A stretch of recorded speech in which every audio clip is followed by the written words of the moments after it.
Hey guys, it's another episode of Tales from the Head. This week we are interviewing the Happy Ending Pod Show, but it's not really an interview. It's kind of more of a collab. Yeah, it's more like a chat.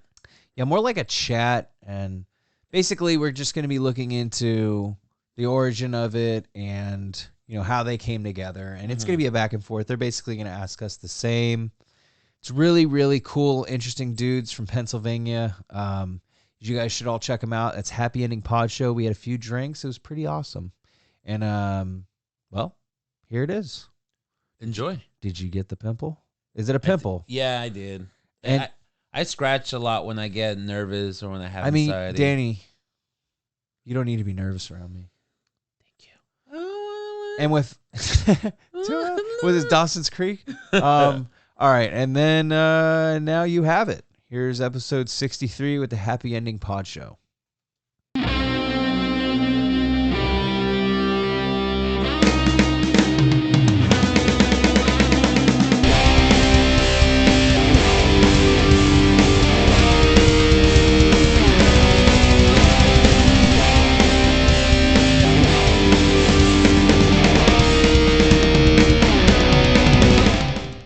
Well, since we are recording, Let's get back into hip hop. Well, real quick before we do any of that, okay. I kind of wanted to. I know I ruined the tone again, but I wanted to do a quick introduction. I know me and Grant talked a little. So real quick, I'm Coop, and this I'm is my Danny, co-host Danny, and then that's B3, Bob. Do you prefer B3 or Bob? Which one? Both? Doesn't matter. Bob's my real name, obviously, but B3 is the show thing. Oh, I thought it was the other way. And I'm Grant, of course. I'm not G3 or anything like that. G3. Oh, that's awesome. Well, nice to meet you, fellas. I'm glad we could connect. Well, first off, we're the Happy Ending Pod Show, and you guys are the Tales from the Head podcast. Yes. No, this is the crossover nobody knew was ever going to happen, or the world wasn't ready for. Or will know, but we'll make sure it happens. Absolutely. We know. Basically, it seems like we're two groups of degenerates that are really focusing on just trying to have a good time in life. Yeah. Somehow. I think so. Yeah. Yeah, just in our phone call the other night, there's so many similarities, and we're all into the same thing. And like I said, Bob's really into that death metal music and stuff like that, and I'm trying to get him into some Wu-Tang. I'm not trying to get him into too much hip hop, but just the Wu-Tang. You gotta ease into it. It's like cold water. You know what, Bob? So like my bread and butter is like punk rock, metal, and that kind of genre stuff. But lately, I've been catching myself listening to a lot of Run the Jewel, which I saw your guys' YouTube video. I listened to the Jewels. Yeah, I discovered especially that song with Sac de la Rocha in it. The look at all these slave masters posting in your dollars. And now I'm like, damn, I need to use that in my classroom one of these days. But what I've been listening to a lot, and you may or may not like, is Ghostman. Ghostman. He mixes a lot of like hip hop with like southern trap kind of style, but also he comes from like the hardcore goth industrial music kind of background. So like his newer stuff has a lot of hints of like Nine Inch Nails and like that kind of like heavy metal, a lot of like early Slipknot also. So that might be a good, like, for me, that's a good introduction to like getting back into hip hop, listening back to like Wu-Tang, listening to like Redman, listening to a lot of like especially like early 2000s hip hop like Master P and Cash Money, which is like I used to hate it when I was in high school, but now I love it because it reminds me. No, okay, it's still pretty badass. I think it's badass. Danny's a no limit soldier. You didn't. I thought I told you. I told you that. No, I think you're right with the Wu-Tang though. Yeah, Wu-Tang got. I mean, they got a shit end of the deal with what happened with them in 90, that radio station in New York, 96, 97, Hot 97, right? Yeah, Hot 97. Yeah, they got fucked over by that. I don't blame them for taking offense and being pissed off by that. But in regards to them taking the offense to what they did to Wu-Tang, it fucked Wu-Tang over, literally. I mean, they stopped playing their shit. So, hey, what happens when your shit's not played? Your sales drop off. Yeah. Yeah. And then you got Biggie and Puffy, which No, see, hold on, I gotta stop you right there. Biggie's dope. Biggie's dope. Puffy's a bitch. No, No. Puffy sucks. Puffy isn't like a rapper. He's literally a It was businessman. just Same thing also with freaking. I don't like him either though. What was his name? Mace or Well, no, Mace he's kind of a mumble rapper before mumble rap was a thing. Yeah. I actually like Ace more than I like Puffy. But Oh, yeah. Puffy could have been hip, so I would have been like, good. No, I hear you. And like, I think also too, part of Wu-Tang's issue with commercial success is I think it's just they're too dense of subject matter. If you look at all the famous rappers, like Tupac or even Biggie, like Biggie was dense, but like, man, Wu-Tang is dense. Like they're on the conscious level, and those rappers never. I mean, like atmosphere type rappers, they never really. I mean, they're huge in the underground, but you know what I mean. They're worshipped in the underground, but I think even as crazy. yeah. They're pretty commercially successful, but I know what you mean because I think it was a slower burn to success than it should have been because they probably would have all blown up like Method Man did if it wasn't for Hot 97. Well, I mean, You could say that for all genres, though, in some aspect, because people don't want to think too critically. you gotta give me a minute to shut this fucking door. You know the episode scored by house music? No. Oh, they're having a party? Dude.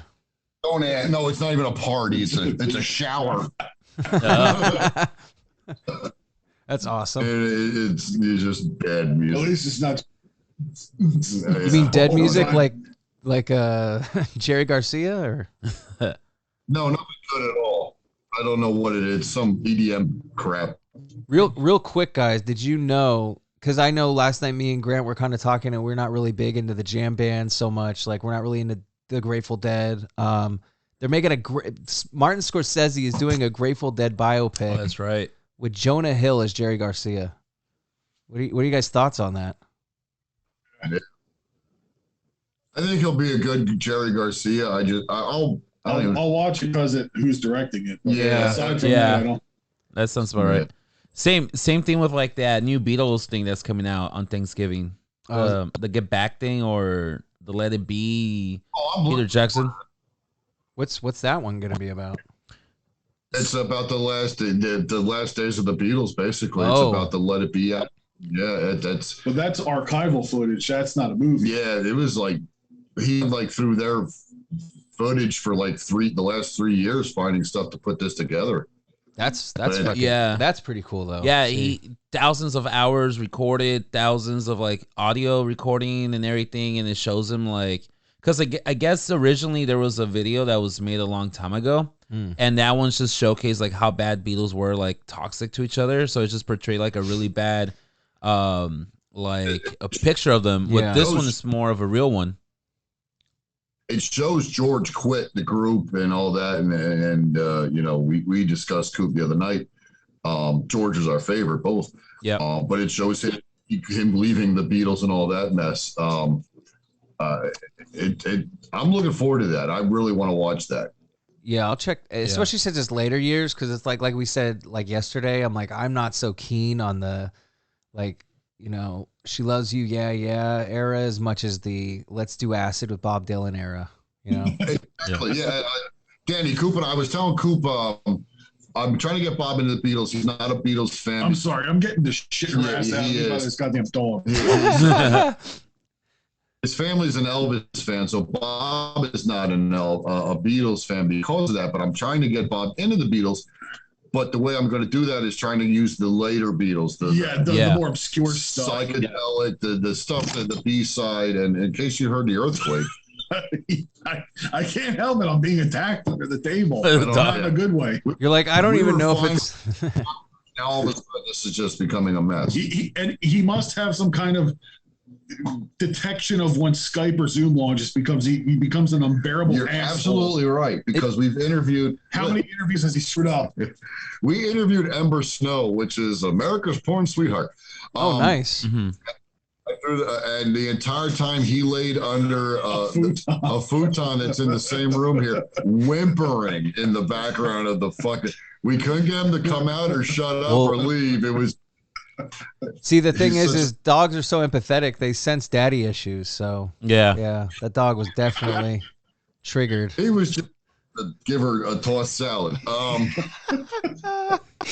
A rough toss. Only one.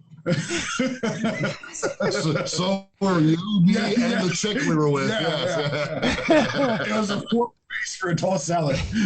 Man, with a tongue like that, that's like a non-fine grade sandpaper. I could have said low grade, probably sandpaper. That would have been more accurate. Yeah, he was playing with us. Maybe this is kicking in. There it is. Good. We just also dropped some of these here. Oh, are those Eddies? Edibles? Yeah, a little D8. Oh, okay. I popped a couple of my little cherry ring edibles myself. Yeah, you said you didn't like them that much. They were terrible. I haven't tried these ones I got from work. Go figure. And cherry's usually not fucked up, but these taste like Robitussin. I'm like, dude, I've eaten actual weed because, you know, you roll joints, you'll eat the weed a little bit because you're smoking them. Yeah. And it's more enjoyable eating the actual leaf of the shit than eating the fucking edible. So I don't know. That was an interesting review. I don't like cherry flavored at all. Yeah. And I should have figured. I just kind of thought it's just usually a safe bet. Not this time. Not this time. I went with what are these? Blue raspberry. These are blue ras. So see, that sounds better. Yeah. I should have went. See, there you go. But now you know. Morning to peach rings. Oh. See, now peach is probably the best. Well, hold on. The flavor was fine. The flavor was fine. They lasted for like 14 fucking hours. And I woke up at 7 a.m. and I texted him. I was like, I don't know what's going on, but I'm not doing this for a while. This is incredibly unpleasant. Oh, man. If I had those, I'd take them every day. We got back together and we were like, were these things dosed with acid? It wouldn't stop. It was horrible. Well, dude, sometimes if you eat something, depending on what you eat, that shit just stays in your system for like, I don't know. It's weird. If you have like a nice fatty meal or something, you know, usually you just prolong the high. Best can make it last longer. Yeah. But yeah, that might have just been some really, you know what it is sometimes though? When they make these batches, they pan them out. And sometimes one side of the pan gets way more THC than the other. So you guys probably got the real good side, and then someone else got these duds. Like the shitty side or something. But that's usually how it works. Yeah. We ate them about 10 o'clock at night. By 3:30 in the afternoon the next day, I finally was sober. Damn. Yeah. Well, you know what? I know. Yeah. See, and if you don't do it often at all, like it's not fun because it kind of takes you out. But it kind of lasts longer than I wanted it to. But waking up feeling high is kind of cool. But once I said I got a problem, at least I acknowledge it. I mean, it's not my problem. It might be a problem for other people. Yeah, but it is a problem. But no, I mean, if I had work the next day, yeah, no, that sucks. Because you're kind of you're kind of groggy, you know? I get it. Yeah, you're kind of just, I need to sit and get rid of this. Yeah, that's kind of what I did. Just that a lazy boy, like, please go away. So I kind of like, since we got the introductions out of the way, and we introduced ourselves, which is part of the introduction process. Mm-hmm. Did you guys? I figured we'd go. I wanted to know kind of how you guys started, how you guys kind of formed, and how you came up with the idea. Drunk. He's not lying. Yeah. What was it? It was March of 2018. Yes. Oh, wow. Okay. And Bob was over every weekend. And well, yeah, prior to that, for months and months, if not years, practically every Friday I was up here. Of 2018? Yeah. Really? Yeah, we were drinking a lot right. That confirms what you were doing. Yeah, I don't remember any of this. That was you. No, I was. Oh, okay, good. Yeah, you know when the bushes rattled out, that was me. So basically, every weekend for it actually became Smarch. And every weekend we were drunker than shit and we're up till 5 a.m. The girl playing 45s and all sorts of music. Nice. Girls dancing and just having a blast. And I think the conversation came up. So there's one, we should start recording because we were just coming up with some of the dumbest, creative, funniest shit. And it just went from there. And so we started recording and it was like, this is even stupider. And eventually we slowly got better and we stumbled on to getting a guest on and she was nice to us and talked to us. We had a pretty lady who was nice to us and talked to us. She listened to our words. Yeah. I didn't hang up. I didn't answer questions. Or file a restraining order. She had big boobs. We did have to confirm her safety and let her bodyguard stand outside, but... Well, no, she wasn't. It wasn't in studio. It was safer. The crazy thing is, she had the guts to give me her cell phone number. So I was like, okay, here we go. But that's how you knew. But when you knew that happened, you also had a really cool feeling. You're like, this was the right decision. Yeah, this is going how it should go. Oh, he was super excited. I was super drunk too. When we called, I was hammered. I mean, but if they don't expect that from you at this point, what the fuck are they doing, right? Sure, but that was our first one. I think it's safe to say. Oh yeah, that's true. Possibly 2 interviews sober. But yes, the chef was the sober one. Oh yeah, because we could drink. He was in recovery. He was. Yeah, we did interview a nice guy, really good chef, dude, really cool dude to talk to. But he was a recovering alcoholic and drug addict. So we chose not to do anything in front of him. That's pretty respectful. That's nice, dude. We thought that would be the nicest thing to do. Once he left, because he actually came here. Once he left, we got skunked. Oh yeah, yeah. You're like, okay, well we got some catching up to do. So they're coming over to like your actual studio. It's not like a Zoom call or anything like that. It depends. Oh, okay. We do Zoom calls, but we have had people in studio. Yeah, this person was local. Luckily. Nice. Yeah, if we get local, we've had artists, we've had strippers. We had a stripper come in and dance for us. Yep. Dude, yeah, that's cool. Because then you're like, no, I was at work. Literally, you could see I was working. Yeah. Oh no. Well, here's or you were getting work.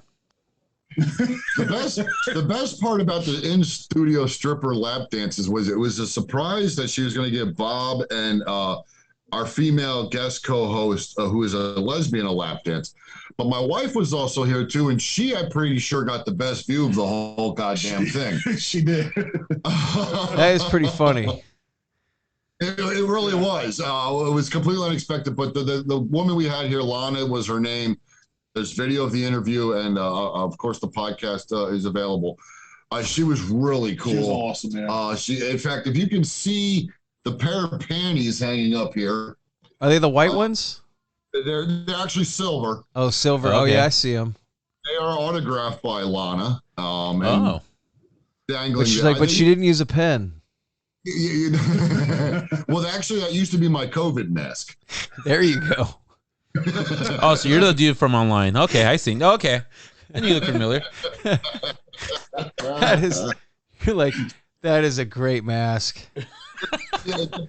Soil worn. Yeah, they weren't off the rack. They were lightly soiled when I was done with them. I'll tell you, it's a lot cleaner than the Brass Against stage.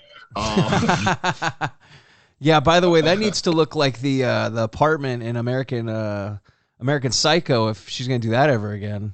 Dang. It's like a Gallagher front row. Yeah, everybody starts showing up their shows and ponchos. Splash Zone. Yeah. Splash Zone, yeah, dude. Oh, dude, that. And you saw that meme I sent you, right, too? It was like Ned Flanders. Yeah. I'll tell you, great ass, great set of legs. You saw that, right? Yeah, you sent it to me. The breast. Yeah. Yeah, no, I agree with you wholeheartedly. Yeah, great ass. Yeah. There's just one camera angle missing. Most of them were missing. So the video I saw was I was watching it on another podcast of these degenerate dudes as well, but they watch these they watch the good videos, right? Not the YouTube ones because YouTube will censor them.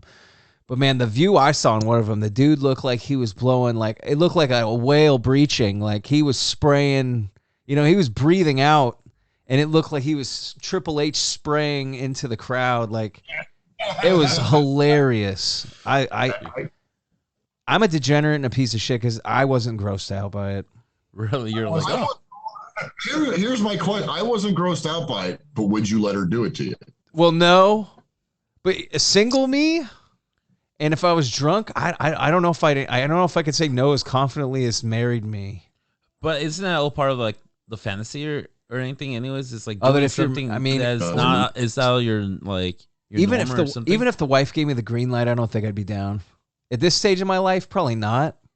But I wasn't grossed out by it. Yeah. I wouldn't judge anyone if they wanted that to happen to them. I would be like, right now in front of all these people. I mean, that's pretty ballsy. Yeah. That's. Unfortunately, you guys are breaking up. Yeah, we're losing. We're freezing you. I don't know why the internet says it's. Give me a second. No, you're good. Technology, yo. Shut all this. I'll make a note. No. What the fuck is this music going on? I don't know what we're here rawhide in another room. It's You got rawhide? Appropriate. You mean someone's playing raw. like the fucking when they're in the you've seen the Blues Brothers, obviously. Yeah. Move them out. We're all high. Kind of hard to eat corn on the cob with no fucking teeth. You should yell that out your window. Is it the neighbors playing this stuff? No, don't ask. It's not the neighbors. Oh, okay. I'm asking too many questions. I got you. No, don't ask. You're like, don't ask, don't tell. That's part of our show is the interruptions. Yeah. Mm. No, I'm totally with it. I'm just trying to learn them. Learn the interruptions? Learn the interruptions.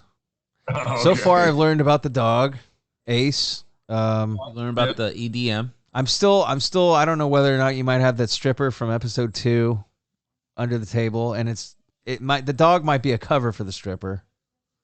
Well, no. Oh, that's too wishful. This table, my face would be much happier. You're like, yeah, I'd be out of frame. We're doing this show and Bob's not wearing pants. I mean, how can we judge? We've done it before. I've done it right now. I just don't have to prove myself to That's anybody. True. And it's very cold in this room, so I don't want to. That's a defense I always tell the wife. So why do you? Because it's a defense. I was in a pool. She's like, but you're sweating profusely. So I don't. The bottomless. Well, and then I was gonna say, because when I found you guys, I found your reaction video popped on my feed. I told Grant it was the King of Pain reaction video which was the Sting one and then the Mudvayne one. Mm. But the thing that drew me in with you guys was, it's like, because I know most people are like reaction videos, blah, but like I liked your guys' back and forth because it was like relatable. I was like, oh, these dudes are real, like normal guys. They're just hanging out, having a good time, and listening to music. I'm like, that's fucking cool. So like, I appreciated it. And kind of like what you mentioned before when you were talking about Wu-Tang, you said this isn't like a white guy listening to black people music. This isn't a black person listening to white people music. I thought that was a really good point because I feel like a lot of these reaction videos rely on taboo rather than just educating. Yeah, that's right. And it's like, who cares what color you are? Just listen to damn music. Mm-hmm. Like, don't be an idiot. But it's like edgy because I look like this and I'm listening to that. That's whatever. And to be honest, like, two dudes hanging out. We don't script our reactions to what we're listening to, which a lot of the people do. I'm convinced at least half of the people that get all these thousands and millions of views for the reaction videos, they listen to shit ahead of time so they know how to react at certain parts. Not only that, dude, but I feel like those type of review videos are not even like, they're not even real, dude. They seem so fake. Like I seen a couple where like, you know, a person not traditionally like who would listen to something and they're like overselling it, like, oh, this is dope, whatever. I'm like, yo, like that's not even freaking real right now, dude. Like you're missing. Like I seen a couple of like Rage Against the Machine reactions, And I can tell like who are actually like listening to the lyrics because Zach will say something and they're like, whoa, what the fuck was that? And they'll go back and listen to it. And you can just tell others are like, oh, you know, they're just overdoing it. And I'm like, dude, like, I don't want to see somebody act a fucking fool. Like, I want to see somebody like honest reaction to what's going on. Like, cool, you have a different color than what the majority of these people listen to, but that's not. I don't think that's what we care. That's not enough. That's not enough. You need to try harder. It's not what we care for, to be honest. You gotta start pissing on people while you listen to it. Yeah. But yeah, dude, I feel like some of that is just like fuck that. It's just really, really annoying, and I just rather have like more real. And I feel like I think people are more drawn to that. People get mad at us because we're talking to each other during the song. Yeah. We're not going to pause or stop the song and say, well, you know, I think during this part. No, we're listening to the song and we're talking. We're enjoying it. Yeah. And then they get pissed. They're like, shut up and let the song play. If you want to listen to the fucking song. Go to the fucking group. Play the song. If you want to listen to the song, just click the link that has the fucking song on. Hey, you're watching us react to the song for our first time. Yeah. We're not the song. We have nothing to do with the group or the song. Yeah. You people are stupid when they fucking, and we let them comment, and I don't go after them. Gingers hate us, which is fine. The band, not the redhead. Too bad, because you. That's more of an uproar. Yeah, I mean, they should be put out. You know what's funny is my buddy who's super into metal. He likes that band, but I didn't really dig what I heard from him, so I wasn't like too crazy about it. So I'm kind of with it. I'm not really a big fan of it. Ginger with the J. Yeah. She's a girl. It's all right, but it's not like I'm gonna like if it comes up in my mix on Spotify. Sure, me typing in and looking for it. Nah, it's not gonna happen. What I like is I like her the duality to her vocal style, but the music itself, I'm good without it. I don't need it. Yeah. Well, yeah. Like you fucking share over here with the wardrobe. I was just gonna say that, dude. Fucking Elton John over here. I mean, dude, I got no wardrobe changes for you guys. All right, I'm good at it. That's fine. You just show. How many glasses do you have? I have no idea. 9 pairs. I like that answer. I have no idea. Do you just pick up like a random pair every time you go to Target or something? Yeah, I've gotten a couple at Five Below. They're really good for fucking cheap glasses, man. Yep. It is true story. Now look, sunny out. We're at Five Below. I'm getting some sunglasses. Plus, you lose all. I lose. I got all the Iron Man ones. It's really ridiculous. Iron Man ones. Dude, I dig it, dude. You know what's funny? I was just having this conversation with somebody on Sunday. Yeah, Sunday. What day is this? Where am I? I was having this conversation with somebody on Sunday, and I'm like, dude, I used to like lose God knows how many pairs of like Ray-Bans I've lost, and like over $100 pair of glasses. My cheapy $5 gas station ones, like, oh, this is like if I lose them, I won't even trip, or if they break or something, I won't even trip. You've had it for like 10 years. They don't fucking break, dude. And I've gone to like mosh pits on them. I put them in my pocket thinking they're going to break. Like I purposely want to break them without like breaking them myself. And they won't fucking give up. But I know the minute I take my Ray-Bans or something, they're going to be like destroyed. Yeah, a light breeze blows and they crack. Dude, yeah, I don't know. Ray-Bans, it's funny. Glasses are annoying. But when you need them, they're annoying. When you want to wear them, they're cool. Yeah. Sometimes I don't want to wear them. Sometimes I just want to Mr. Magoo my way through life. Just touch people and get hit by cars. Especially with the missus, right? Sure. No, I'm just kidding.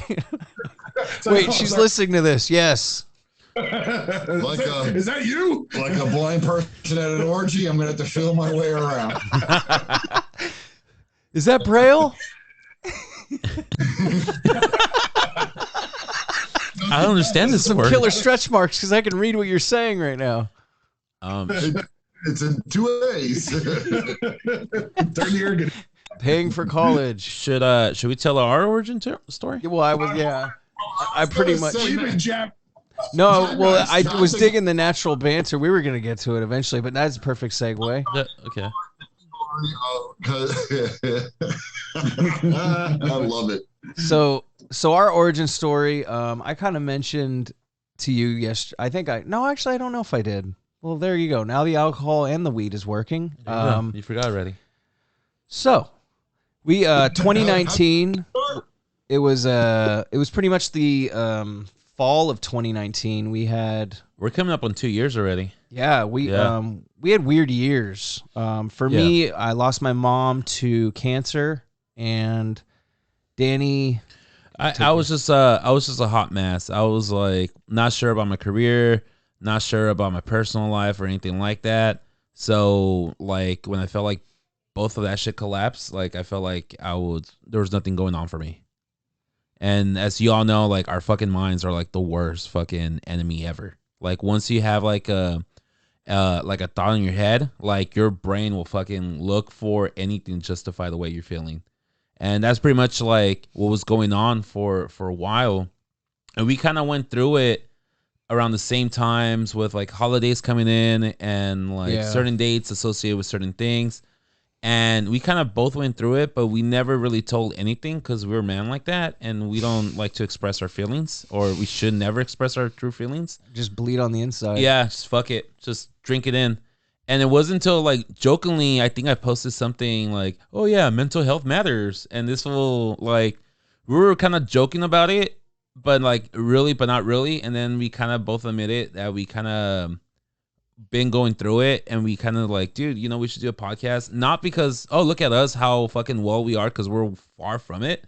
But it's like, hey, this is what we did. This is what we've been through. This is what our thought process. And if you can relate to it, cool. If not, that's cool too. But thanks for listening. But it's mostly like, hey, it's okay to feel not okay. Yeah. And that's kind of like the origin of our theme for our show, but we were already friends before that. Yeah, we've been friends for a while. Been friends since I was like 15, and you were like a little bit older, 18? Like 19 or something. He was of age, I wasn't. It was an awkward relationship. His parents hated me. No.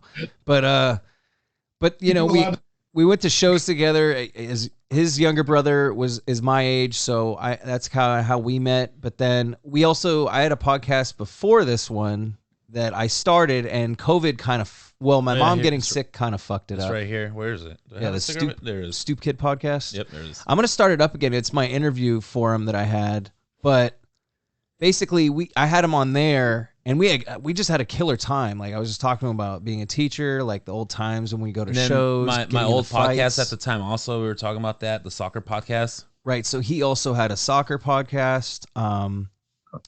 So it was kind of like, hey, we're going through some shit, but hey, you know what? It was a good time we had when we did this. Maybe we should do this like more consistently. Yeah. And that's pretty much how this came along.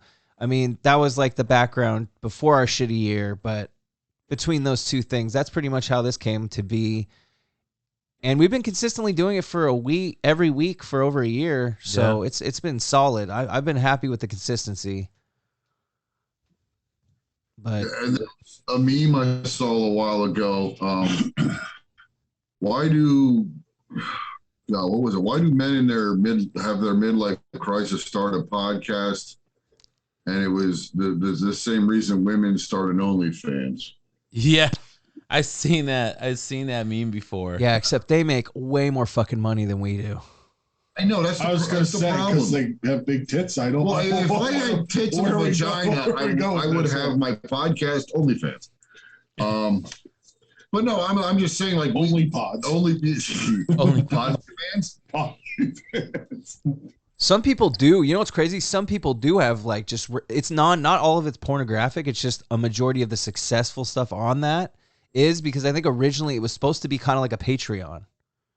But then it kind of took over. A lot of the girls were using it, and I think it pretty much they absolved the market, and now it's synonymous with what we now know as cam girl entrepreneurship. Lose millions. Well, and it's just a way for men and lonely men to get the experience that they so well desire. Isn't it amazing that as many people are in this world, there's that many lonely men and lonely women? Well, I was just gonna say there's probably just as many lonely women, and I feel like, why do they scare me more than the lonely men? Because they look like the woman who owns the house in Kingpin that he has to eat out. Oh, the rent lady. Yeah, she gave him he gave her the old pump and dump. I remember that. Hey, Captain Hook. You really knocked something loose, Tiger. That's a good movie. That's a good freaking movie. Love that movie. Dude, great movie, dude. Fucking Bill Murray when he's like, oh, I'm sorry, was I saying that out loud? Freaking Ernie McCracken. I recently saw that those 3 strikes he bowls in a row in the movie, he actually did. Murray? That he did that during filming, that wasn't like he bowled 3 in a row like that. It wasn't cut together. It wasn't cut together. It's funny how like good he is at like elite white sports, you know? I don't know if bowling's an elite white sport, but golf definitely is. So that's what I'm saying. I'm like, he's not in like the good athletic sports, but it's like, I'm not surprised. He's probably good at bocce ball. I'm pretty sure he's amazing at darts. He would clean up at shuffleboard. Oh yeah, dude, shuffleboard. Just forget it. He's a hustler. I was thinking that cornhole one. I think it's just cornhole. Yeah. And also the game. That's what we're talking about? Oh, my bad. That was Tuesday. What? All right. Huh? Well, you look at bowling. Bowling, you're taking a colored ball and knocking over a bunch of white pins with red necks. It's like, I get it. You're overcoming the oppression. Symbolism, it's more interesting though when you get the 7-10. Then definitely. Yeah. Just to get that split. You know what I wanted to remember to ask you was the Spotify story. Did you talk about that on the phone? Or Not enough. I stopped him. Yeah, but I stopped it when we decided, because I had wanted to discuss it. Okay. Oh, Spotify. You know what's funny? I found what a lovely bunch of assholes. I mean, people. Yeah, I found out new information yet on Spotify today. Spill the beans, dude. So, right before, was it 2019 we were kicked off? No, it was last year. Was it 2020? Yeah. So we were kicked off. So at the end of 2019, Spotify bought a chunk of Universal Music. Okay. 10%, I think it is. Well, it wasn't Spotify specific. No, not Spotify. A Chinese company called Tencent Media bought 10% of Universal Music. Mm-hmm. Now, shortly thereafter, they bought 9% of Spotify. The same Chinese company, Tencent Media. 9% or a controlling state? It's a controlling state, but it's still 9%. I found it. How the hell did they manage to pull that off? Oh wait, then there's more now. So in a year and some, I found it even more on this Tencent Media. Tencent Media is a Chinese company that is the largest social media company in China.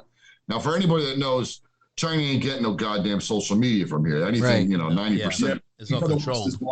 Yeah, you can't get the porn from Twitter. You can't get the hard nipples from Instagram. They don't even know what Tiananmen Square is, right? Yeah, exactly. What? I'm sorry. What? Yeah. Where? Who? What happened? Yeah. So we recorded in November of 2019 a LGBT roundtable discussion episode. We had about 7 lesbian and gay friends here and acquaintances, and basically it was just their coming out story, how they went through life and becoming, and knew they were lesbians and knew they were gays. Nothing harmful, nothing like that. Nothing explicit either. Yeah, nothing explicit. We didn't bash anybody. Just life stories. Nobody talked about eating vagina or enjoying dick while getting one in the ass. So that's too bad. I agree. So we posted the video in January early, which was stupid because LGBT recognition month or whatever it is June. Right. We got the J wrong. Yeah, half birthday. So within a week, I get a letter from Spotify. Now, remember, Spotify owns a vote or a say in Universal Music, and it's not Spotify. Tencent Media owns a part of Universal Music and Spotify. Okay, so I got a letter from them, from Universal Music, saying because we're playing music, which we do, folks. Anybody that's new to listening to us, we will play music in the background. We'll play a song at the end. We play. We do what the fuck we want. We don't care. We are rebel fucking podcasting. Yeah. Coop, you said it. We're in the black light district of the podcast. Whatever you want, we're going on. We got black light or red light? Red light. Black, and we're glowing. Black might reveal more than we're interested in revealing. The alcohol and the weed are talking. That's a great name for a podcast. The alcohol and the weed are talking? Yeah. Hello? So now let's go back to the genesis of our show. Within 3 months of my dad listening to us, he says you might want to check with ASCAP, which is the American something and bullshit and letters and stuff. Yeah.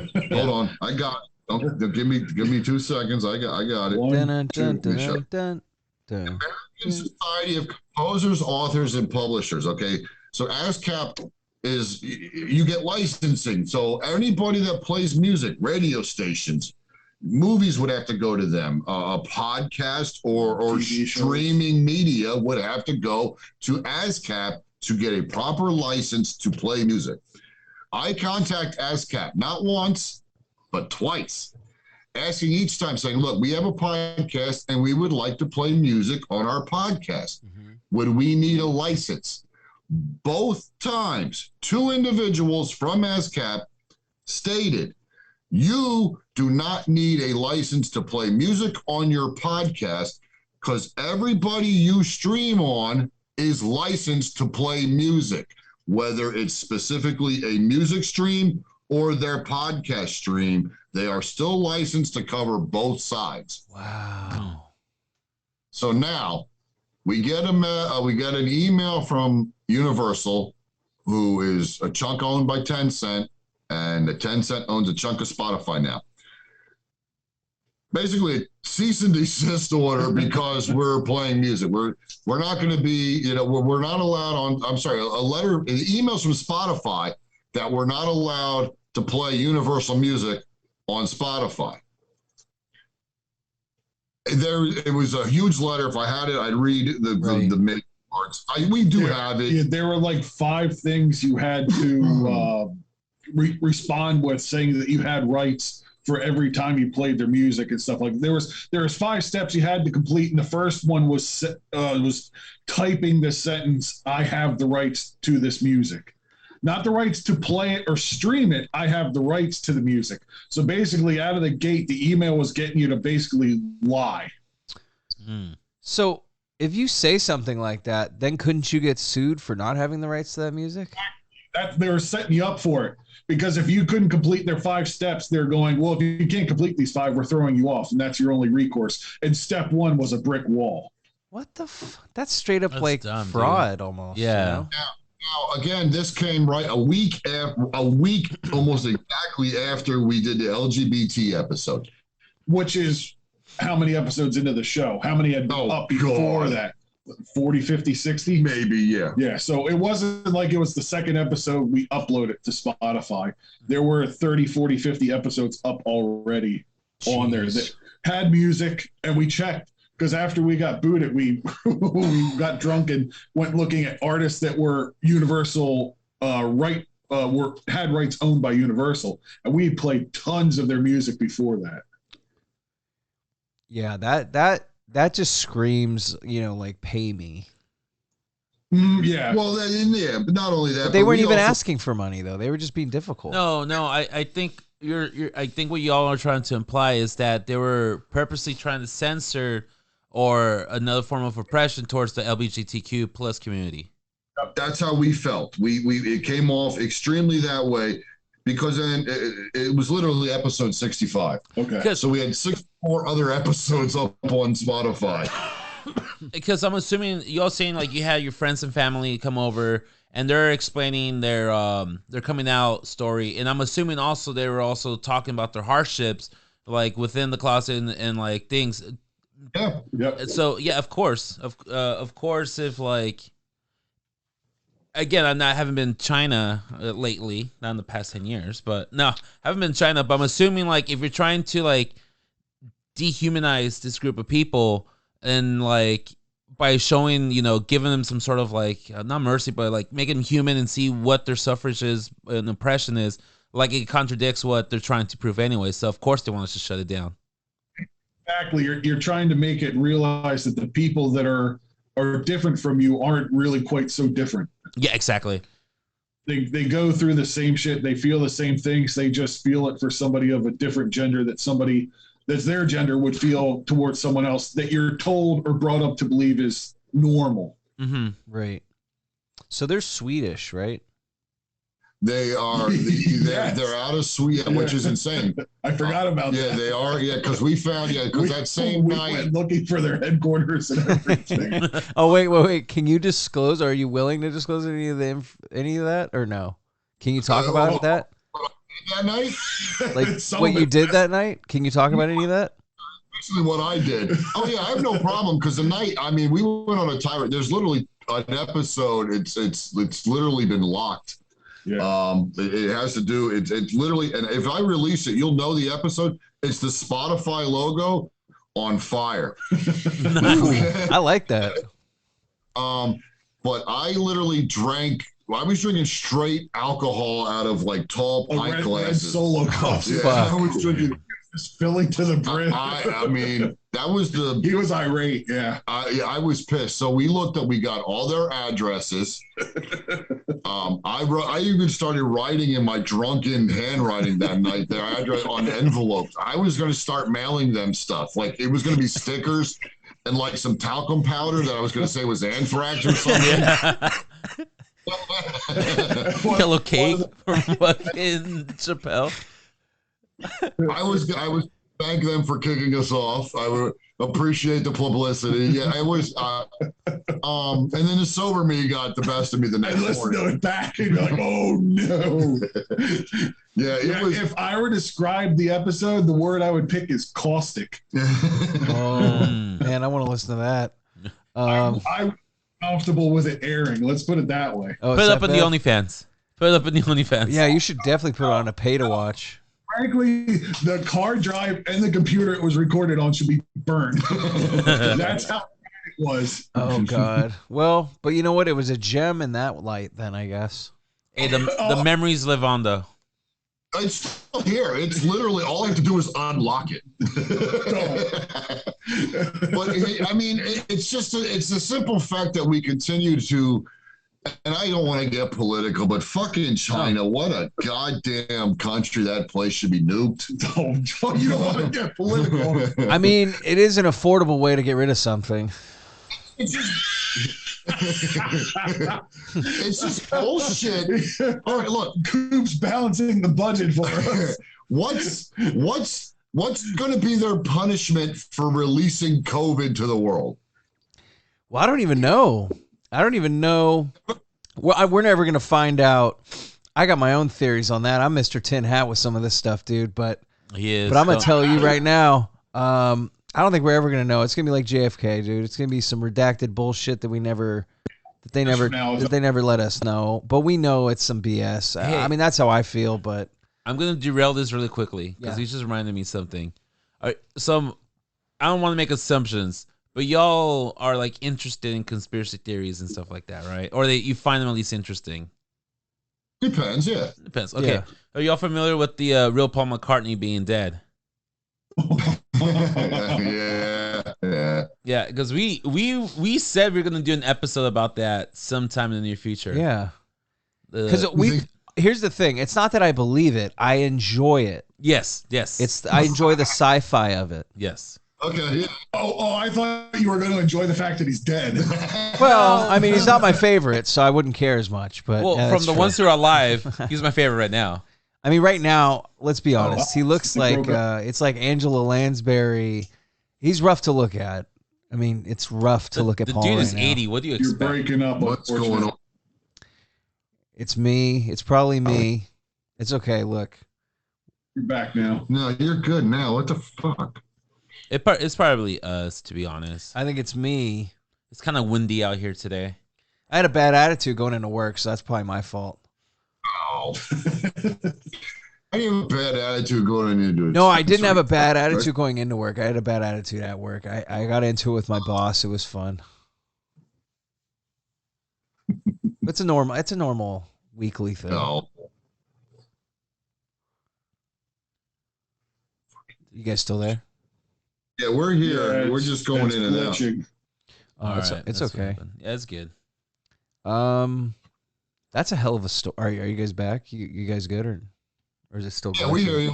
Oh, yeah. Yeah, I just again to go back and wrap it up. I'm just afraid Chinese. They're anti-homosexuals. They don't, you know. Well, the government doesn't have a good track record in that aspect. Definitely not.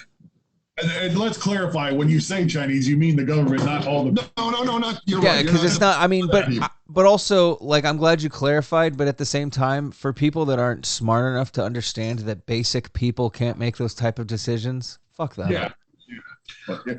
We've become accustomed to tiptoeing around simpletons. Yeah. No, I hear you, and I do the same. But I'm becoming. I just had to interrupt him to make that clear to every idiot that won't understand it.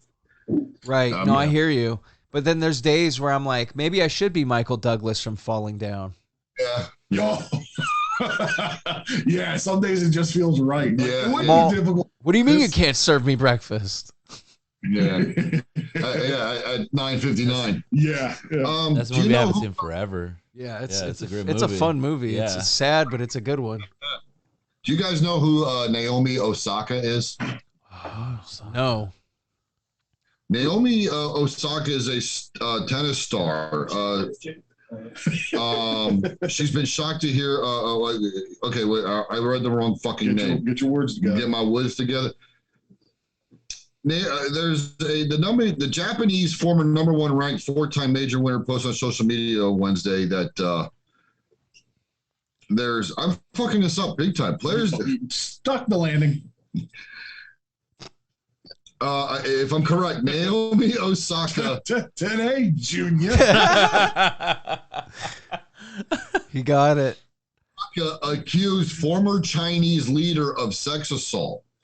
Okay. Now this I don't know. Is she missing? She's now missing. Oh, that's not a coincidence. That's easy though. That's easy to debunk. But people still aren't talking about it, probably. Yeah. So now all the tennis pros are trying to. Where is she now? What happened? Yeah. And of course, it's not going to go anywhere because we can't piss off China. Well, they got to call John McEnroe. He doesn't give a shit. Oh yeah, get him over there. Yeah. So I mean, can we deputize McEnroe? Somebody get him on the phone. I'm sure I'm screwed. I screwed this whole diplomat. I was gonna say Dennis Rodman, but I think he's but he's already he's strictly Korea. Yeah, he's strictly Korean. Yeah, he likes a different dictator. Yeah. Different dick. That too. He's still everyone remembers the wedding dress thing. Yeah. He was anyone who has Google now too. What are you looking for? I'm looking for Naomi Osaka to see if I got the right name. That's creepy, man. That's scary. You know, it's scary because we know it's real. You know. Oh, for sure. Yeah. That's not a tin hat thing. That's 1 + 2 = 3.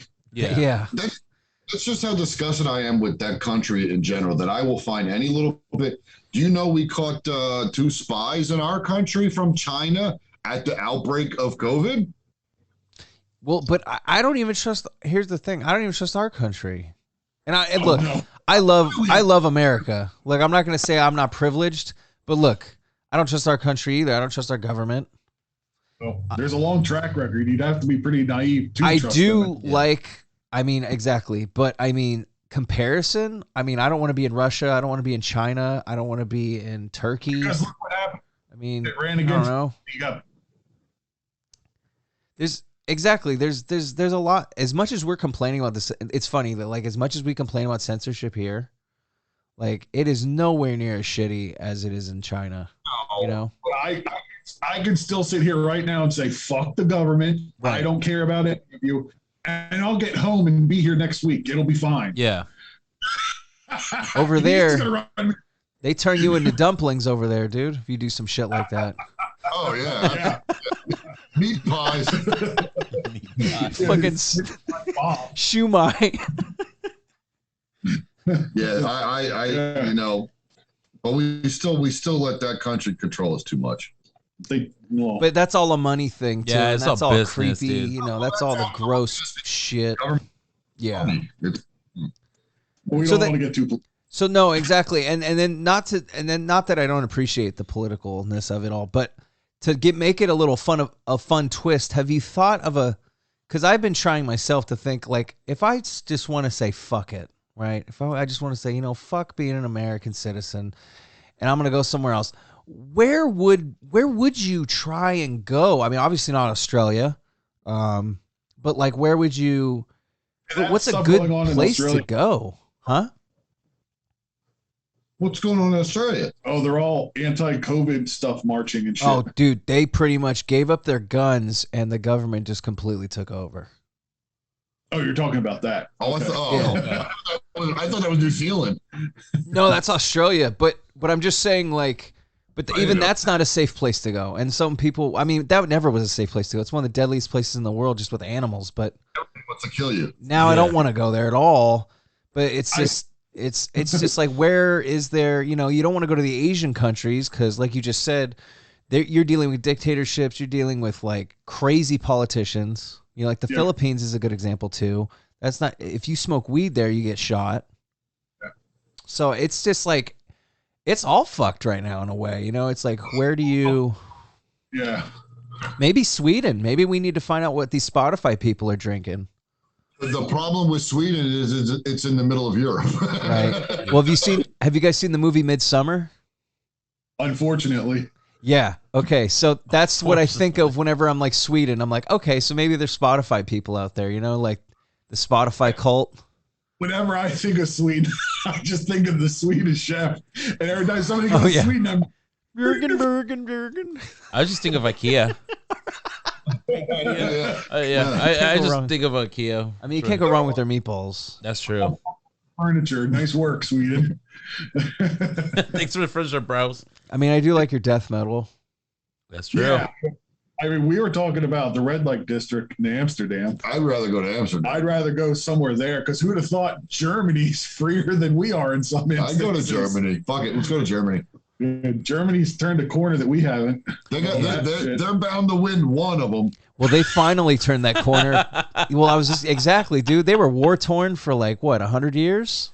Pretty They're much. over two. They'll get it right one of these times. Third time's a charm. Who do we pick on this fucking war? How about not the world? Can you imagine Germany is the last stance? Imagine that. Of freedoms? Yes. No, you know what sucks that about would be interesting. Germany? A lot of good beer there, though. Germany had the lead. They blew the lead in World War II. They had it. They knocked down everybody. They had France. You have freaking Hitler. Like, they had it, but they blew the fucking lead. You can't trust that team. You can't trust them. Problem. Hitler wouldn't wake up in the morning and the soldiers ran out of meth. Yeah. Well, that's true. The kamikaze guys were all on meth, right?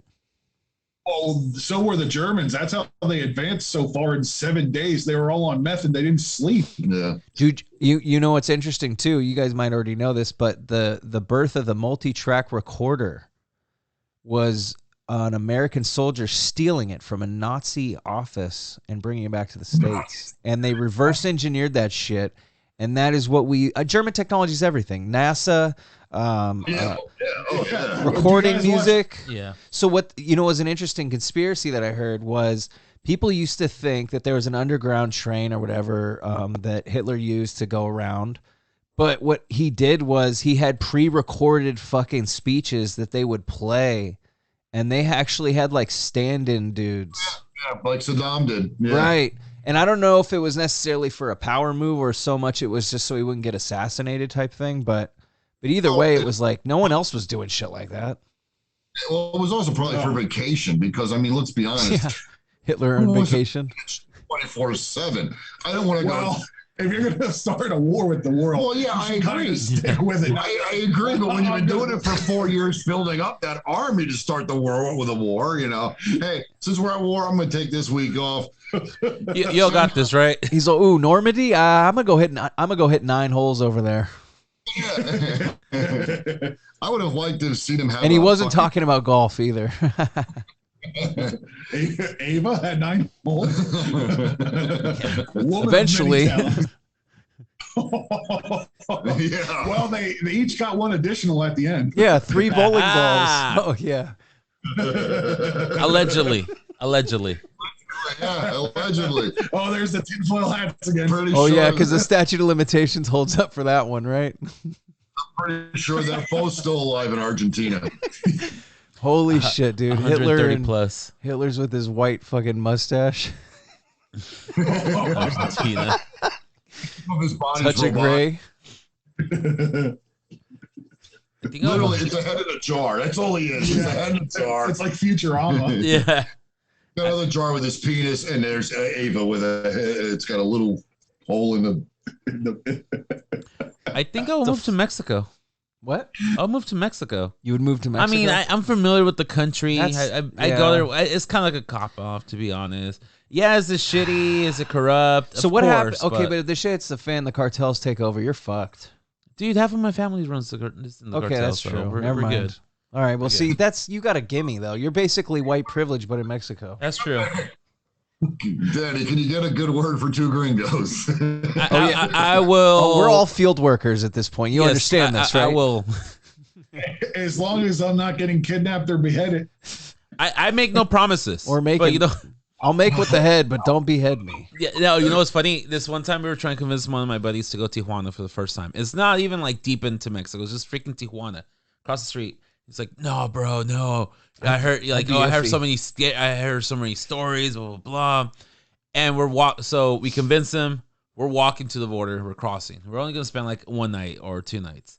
And he goes, hey Danny, can you guarantee my safety? I'm like, bro, I can't even guarantee your safety in the United States. What the hell makes you think I got any power in Mexico? I'm like, come on, bro.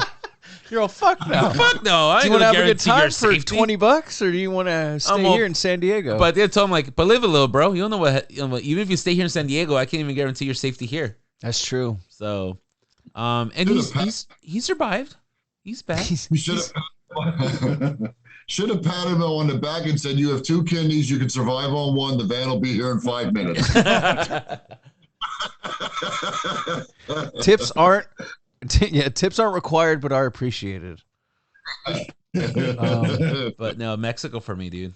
See, that's a good answer, and you have a good game plan. All right. Well, my problem, I was thinking Canada, but I don't know about that. Ooh, but here's the bad thing about that, because when I was in Iowa, because I went to that Knot Fest for Slipknot. Yeah. I met this really rude Canadian chick, which is really odd because Canadians are known for being notoriously polite. Yeah. Except for the French ones. Yeah, well, exactly. I think she was French Canadian. Good point, because I think she was from the Calgary area. So there you go. Yeah, she was just like being a total bitch, but then at the same time, she was talking shit about America. But then she went to go say, she just kept going, well. But then I even told her, I'm like, but you had to come all the way to Iowa to watch a concert. Yeah. Like, how fucked is Canada when you got to go to Iowa to watch a show? Like, damn. Like, and then she was kind of like, no, you're right. Canada sucks right now. They're more strict than I think than a lot of countries with the COVID stuff. Yeah, as far as like people coming in. Yeah. So as far as going, I think even if you want to, even if you're pro-vax and all that, I think you still have to go through their like 2-week. They do a 2-week hotel quarantine. Even if you leave the country, you got to do a 2-week quarantine before you go back home. It's insane. Well, I know. I don't even. Are they paying for the 2 weeks? That sounds like vacation to me. I mean, I feel like they would have to if they're forcing you into it. But I mean, like how many of these hotels are going to be overbooked? I don't know. That sounds weird, right? I don't know. Hotel, it's just a tent in a parking lot. You know what? That's a good point. Like that one. What was that? The Fire Festival. Oh, the Burning Man. No, not Burning Man. Like the Fire Festival, the one that like it was gourmet food and it was fucking like cheese sandwiches and shit, dude. You never seen the documentary on Netflix? There's a Netflix documentary on Oh, it. The Hulu damn. one's better. Oh, the Hulu one's better. Okay. It was all a scheme. Oh, it was a Ponzi scheme, basically? They threw a festival with no intent of throwing a festival. Yeah, it's a Ponzi scheme. That's hilarious. No, dude, and people were paying like $60,000 to go, $100,000 because it was going to be like. But why would you pay that much? Because they advertised it as a festival, but like a bougie. But here's the festival, thing: if you're going to spend that kind of one. money, you're kind of a piece of shit, right? Absolutely. Let's be honest. Absolutely. So it's not honest. I mean, it's not an honest thing to do, but you're kind of bringing together all the scum. Yeah. I mean, would you guys pay $60,000 to go eat food somewhere? Fuck no. Who is it? You're all on what? Oh, who am I eating? Oh, that too. Is it cannibalism? I'm in. Oh no, I was thinking more fun eating than vaginal. cannibal. Yes. Oh, that. Yeah. I mean. So horrors. Oh man, I just had a daydream. No, I'm kidding. Okay, here's a quick question for everybody. Okay. Yeah. Who's your celebrity crush? How long's this episode? Man or woman? No, I'm just kidding. It's funny. I was thinking the same thing. Man or female? As you can tell, the alcohol is kicking in on this end of the screen. Hetero, whatever it is. No hetero. No hetero. No, either. It doesn't matter. Your call. Whatever you feel like divulging. You know, right now, just because I've been listening to her music a lot lately, and it might be dumb, but hear me out. Taylor Swift. It's not dumb. It just feels like a cop out. All right, fuck you then. Hold on. Wouldn't you like to see Taylor Swift with a raccoon tail butt plug? Really though, is that it? Just seems like a safe choice. Is what it? I mean. I mean, not saying it is. Yeah, it just seems kind of boring to me. All right, yeah. Not that it couldn't be your crush. I mean, who the fuck am I? No. I was just hide that, suppress that. Are you okay? But here's the thing: is that your type? I never even met the woman before. Well, I'm attraction wise. I'm not saying She's you know cute. her personality. She's cute. Crushes aren't based on their personality, that's for true. God's sakes. She's cute, I guess. Could be, I guess. She was born 5 minutes from me. Oh, that's right. She was a Pennsylvanian, and then she went down to Nashville. Nashville. Yeah. Pretend to be a. Yeah. So White people go to get careers now. Yeah. Does anyone else have it? So Taylor Okay. Swift. No. Okay. Let me. I'll Okay, think of something else. okay. Go ahead. Who you got? Oh, I don't have. I'm just criticizing you. Oh fuck. Bullying him into changing his Dan, answer. I like Danny's answer, but now listen to why I like Danny's answer. Thank you. Because look, take Taylor Swift, give her a foxtail butt plug. I mean, Oh, wait a second. I was sold on the raccoon premise. Now not either. No, it's a foxtail. No, it's got to be a long one because she's tall, so it's got to accentuate. She her is like height. 6'1" or 6'2" or something. Really? Yeah, Holy she's pretty shit. That is kind of cool. Though. All right, the tall thing's good. Blonde hair. You got a leather ball gag going on her. Put this is a window into your soul. Put them nipple clamps on her and show her who the fuck Loki really is. If you're gonna take Taylor Swift down, that's how you take her down. I feel like that's definitely. I was gonna say take her down a peg or take her down and just don't get pegged. Oh god. No, take her down and won't let her up. Let me see how tall is she, dude. Okay, wait, so that was rude of me to shit on you, Danny. So No, too late. I'm hoping you can The shit damage- on me. Oh, I wasn't gonna The apologize. damage has been done. Okay, with I was explaining. I wasn't apologizing. I'm gonna be honest with you. She's 5'11". That's still tall for a woman. tall for a woman. Yeah. Jeez, dude. It's funny I shit on you and then I'm like totally drawing a blank. And he's gonna just go. Huh? He said Avril Lavigne. Avril Lavigne. You know what's funny? I never found that. I never found her hot, dude. Even like in my high school days when she was barely coming up, and I was all into pop punk, and she was like the pop punk queen. Yeah. I never found her attractive. Yeah. She always looked like Kid's sister to me. Like yeah, she wasn't cute or sexy. Yeah, exactly. She had a very, I don't know, like 12-year-old ball girl look. Got anal from, and you gave anal to, and then came away with crabs or some shit. She looked dirty. Just a pig. Oh, isn't that her song? Yeah, bad girl. Why can't yeah, I think of right. anything? Come on. Does that have to be I current? can't. No, it's just Celebrity Crush. Celebrity crush. Jeez, man, why is this so tough? No, it shouldn't be. I know. Does anyone else have it? Who yo got? Who? No, who do y'all choosing? You're not answering? Oh no, I'm gonna. I still gotta figure it out. Okay, I just need an answer. So shoot from the hip. Okay, so like I'm older than everybody here probably. Lucille Ball. Lucille Ball. Yeah. Dinah Shore and Donna Reed. You faggot. Fuck off. Easy. Whoa. I know what that word means. He's talking about sticks. It's a bundle of sticks, 3 Exactly. feet long. Yeah. Yeah. I got editing to do apparently. Oh yeah. My bad. Yeah. I'm not gonna. I'm not gonna edit it out unless you want me to. We'll beep it out. Yeah. No, it'll have to be bleeped. Yeah, that's not a word I like to use. That was what was I? Something I not even heard it. Hopefully it didn't pick up. I don't think The one time that worked perfectly. Yeah, good. Supposedly Halle Berry, Salma Hayek, Oh, Selma. Rosario Dawson. Oh yeah. Oh wow, that's pretty. That's better. Bro, you're just saying all my 90s like high school crush right now. I still love them. Yeah. I still think they're still amazing to me today. Oh, Selma Hayek is freaking gorgeous still, dude. Yeah, it's crazy. She's in like her 50s. Yeah, and she's like, I follow her on Instagram, and I'm just like, damn, dude. Damn. Yeah, way better than J-Lo. And that's just, and I Okay. feel bad saying that. So but my celebrity, I haven't really had a good celebrity crush in probably a few years. But if I'm gonna go with my old ones, I used to like Ava Mendes a lot, Nice. and then I did, and then I liked, and then I went to Jennifer Lawrence, and then I like what's her name from what's her name? She's Black Widow, Scarlett Johansson. Yeah, Oh, yeah. I like the thick white girls. Okay, now here's the thing. All right, so here you got. Did you pick one? Well, you said one of them, Rosario Dawson. Another one would be Lucy Liu. Okay. Ooh. Oh, Lucy Liu. I upset you that one night. Yeah, I forgot. You did. I did. He said something about Lucy Liu.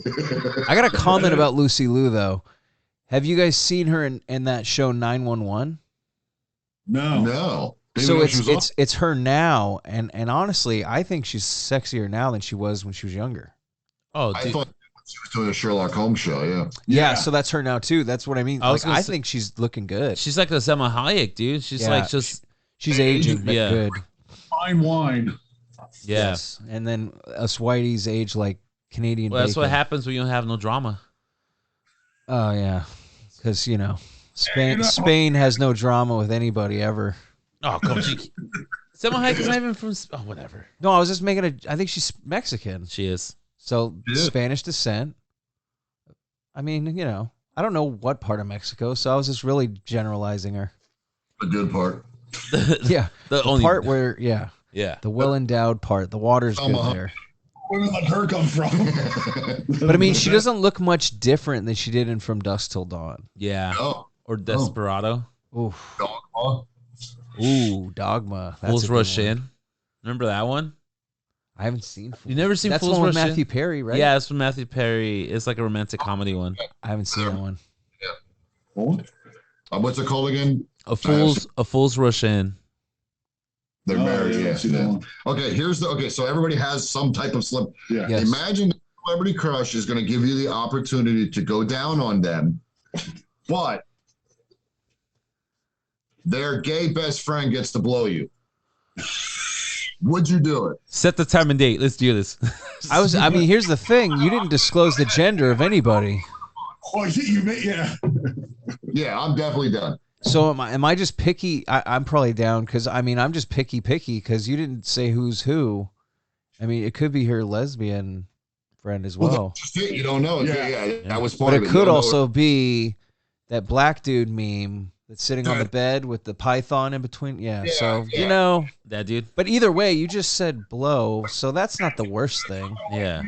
Yeah, you're not the Motherfucker. He's like, hey, hold on a minute. He's like, hey, bud, when are we sleeping here? He's all, we're out of peanut butter. Don't try anything. You're gonna have to censor that. Help! I'm being animal abused. He's biting me. Pet the dog, damn it. Yeah, Danny's all, give him some love. Give him some love, damn it. I'm an animal lover. Well, No, it's I got a mini poodle. He's too arthritic to climb up the stairs, so we're safe up here. You son of a bitch. All right, I gotta give me a minute and let the dog out. It's okay. Sure. Give him one of those little pill things. Just kidding. Oh, what am I? Sign up. Not the blue ones, the red ones. No, dude, I have a husky, dude. I have a husky. She's just like that too. Like she'll start fucking 80-pound dog. She'll start crying and like wanting to freaking like sit in your lap, and I'm like, dude, you're fucking 80 pounds. Like you're a huge ass dog. Like they think they're like you're 20. afraid of the freaking wind right now. Like, come on, dude, chill. Yeah. I got a boxer. She's almost 11 and a half, and she's 86 pounds. So I feel your pain. Dude, oh wow. Yeah. No, they're horrible. And then like you're the asshole if you don't freaking come for them because they're scared. Yeah. Well, here's the thing. People, you guys just need to get better at neglecting things you love. Like, look how many deadbeat dads there are. You guys just need to practice it with dogs. It's all about breaking the circle, though, bro. That's true. Breaking the cycle is not just a stained record. Yep. I don't know. How do you guys feel about Aaron Lewis? Do you like his music? I like their first album. Yeah. Oh, Stained? Or I meant like his solo stuff. Never listened to his solo stuff. I seen videos of him singing the same song twice and then not realizing until halfway through the second. It's kind of country. Yeah, where he's like, oh shit. But not like, in my opinion, great country. It's almost parody, super patriotic country. Oh, really? Like basically, if you're a liberal person, you would hate it, and then if you're a crazy conservative, you would love it. Your anthem. Yeah, exactly. So it's like everyone should hate it for different reasons. Yeah, and come together. But no, it's just funny. I don't know, because like I agree. The Stain, some of their stuff's really good, but it's just like he's taking a lot of heat, but he's also putting himself out there politically. Yeah, that's gonna happen. I don't know his story, but it's like, all right, dude, you're famous and you're rich. Cheer up for a minute. Yeah, exactly. That's the hard part, right? When you're kind of taking the lead of some of these guys that are acting oppressed when they're, I mean, even a lot of people, and I know Danny might get annoyed about this, but I feel like this with Rage a lot. These guys have been profiting off of the fact that they say the system sucks and system fails. And I mean, not that I don't like their music, but sometimes their political opinions drive me crazy. Just because I'm like, you've been profiting off the very system that you hate, the very system you said stinks, and then you're also kind of endorsing the system now in a lot of ways. So it's very confusing. But, yeah, because they kind of reinvigorated a communist vibe in the country, and it's like, well, you use the star and the symbol for a lot of your logos, but yet you're capitalists. I mean, well, totally. Yeah, exactly. If you're thriving in America, you're a capitalist. Yeah, but is it all of Rage or is it just Tom Morello? Well, no, I think Zach De La Rocha. I mean, he writes the lyrics, right? Yeah, no, but I'm saying like recently, like coming out and endorsing the political views and stuff. I mean, I feel like you're right. I think Tom Morello is more vocal, but I feel like Zach is just as probably radical as Tom is. He's probably just not as platformy. I think so. But here's the thing. It's like, but then I also think, regardless of your political view, it's always nice to detach that when you like music. Like, I don't agree with a fucking single thing Rage probably says, but I like their music. And I enjoy listening to their shit. And it's just like, I wish people would admit more that it's like you should judge a person musically. It's kind of like the way they treat OJ. They're not going to wipe his record, They never will, no matter what happened. Mm-hmm.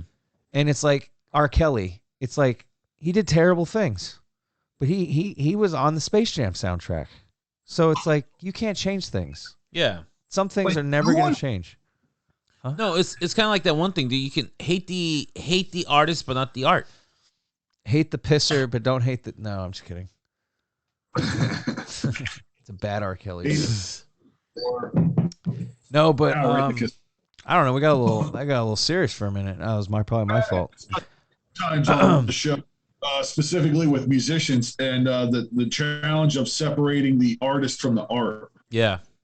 Because especially nowadays where the internet and everybody's business is on there about 2 seconds after it happens, you're starting to find out stories that are 30 years old, 50 years old, and then stories that just happened yesterday. And you're going, man, I publicly admitted a lot of times that I like that person's music. What's that say about me? Right. Now that means I condone rape. You know, it's like, no, it doesn't. It means you liked 4 chords in a song. Yeah. But like, you know what's funny? Huh? But again, that's what the smart people would understand, like what we were back to earlier. But it's the stupid people that want to get outraged. They're the ones going, oh, well, you like this, so you must support everything the person says.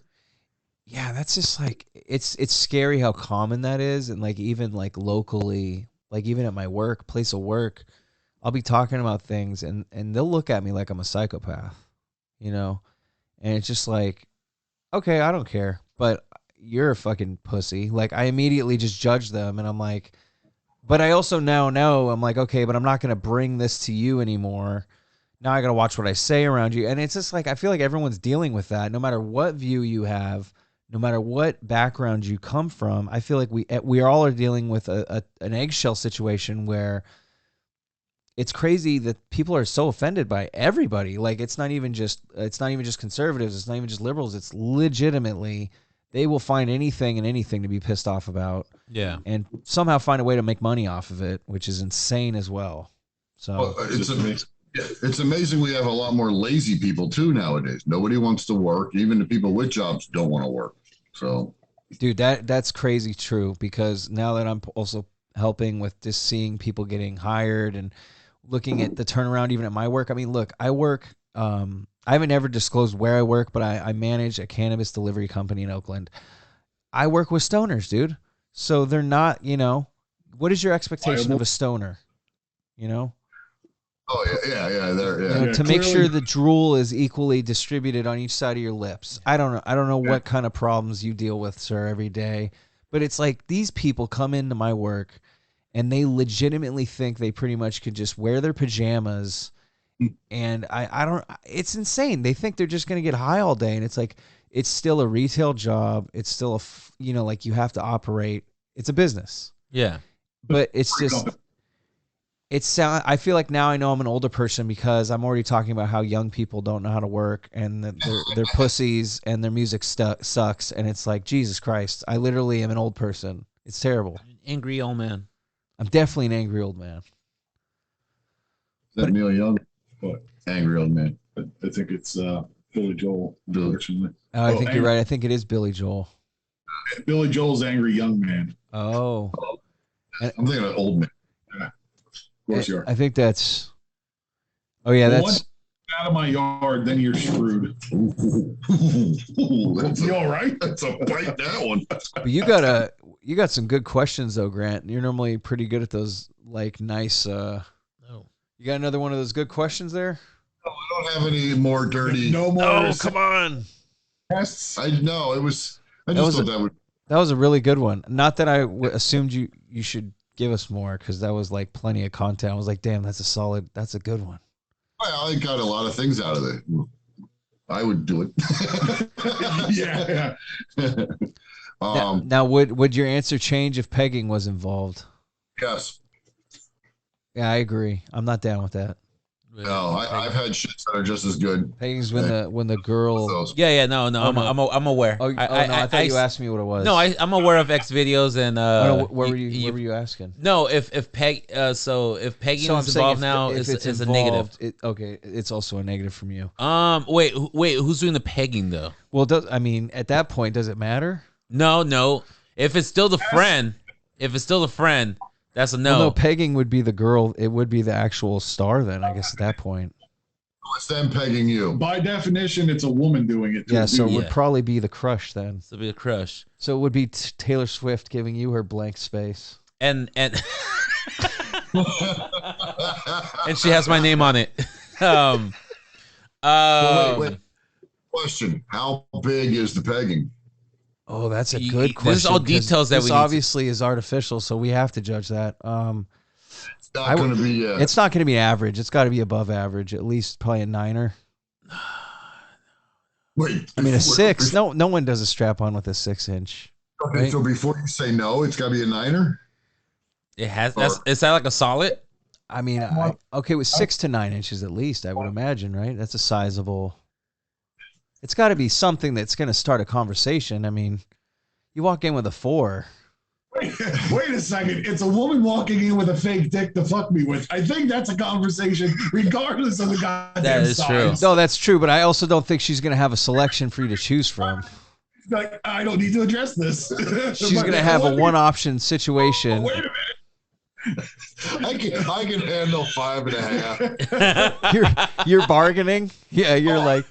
He's gone full Seth Rogen the night before. I made my mind up. If I could hunker down, I could take this. No, you just do some stretches and breathing, and you're fine.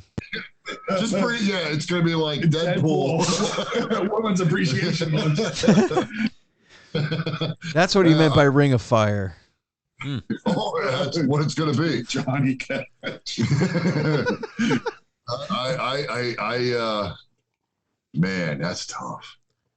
Hey, I don't think I could do it. And it's hey, not homophobia. listen, I just listen. don't think I'd want that. no one. Yes or no? No one's gonna have to answer that. But at the end of the day, no one's gonna know. Well, but that doesn't matter to me. It's not like it's going to be on TV. They'll know when you're walking out funny. Nah, it's just you're like, yeah, I went to the dentist. I slept wrong. No, I went to confession. Oh God, you're like, yeah, I told you, I'm a Catholic.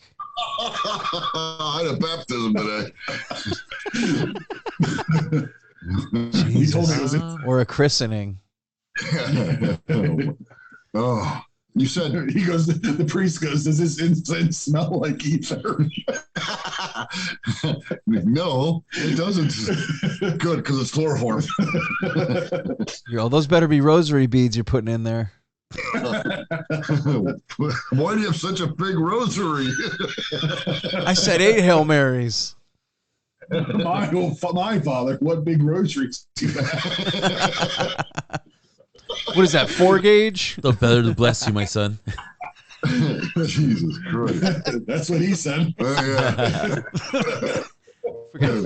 That's Father Nelson. I apologize. Oh man, that's when you don't want a father. How did we get to this? I forgot where we were. Who knows? Something about celebrity crushes. It was the pegging that I brought up. That was my sick, twisted addition to that. Most of us said no. Yeah, I would now. I would draw it at that one. Yeah, I'm not into that stuff. Period. I mean, No. Sure, go ahead. Go for it. I mean, go for the pinky. After that, no. right, and I mean the pinky. That's not at that point. I don't think that counts as pegging. No, you're gonna get more from the doctor. You're like, is it good? Yeah. Am I good? Your prostate exam involves 2 fingers. Two fingers and an appetizer at Applebee's. It's I feel like And not during happy hour either. I want the good stuff. Oh, you want the full price? Yeah, full price, baby. The full $14.99, not that $9.99 bullshit. Yeah, no gratuity included. I went to 2 for $20. Doctor appointment was billed as. Yo, and I'm here for the fajitas. I got 2 for 20.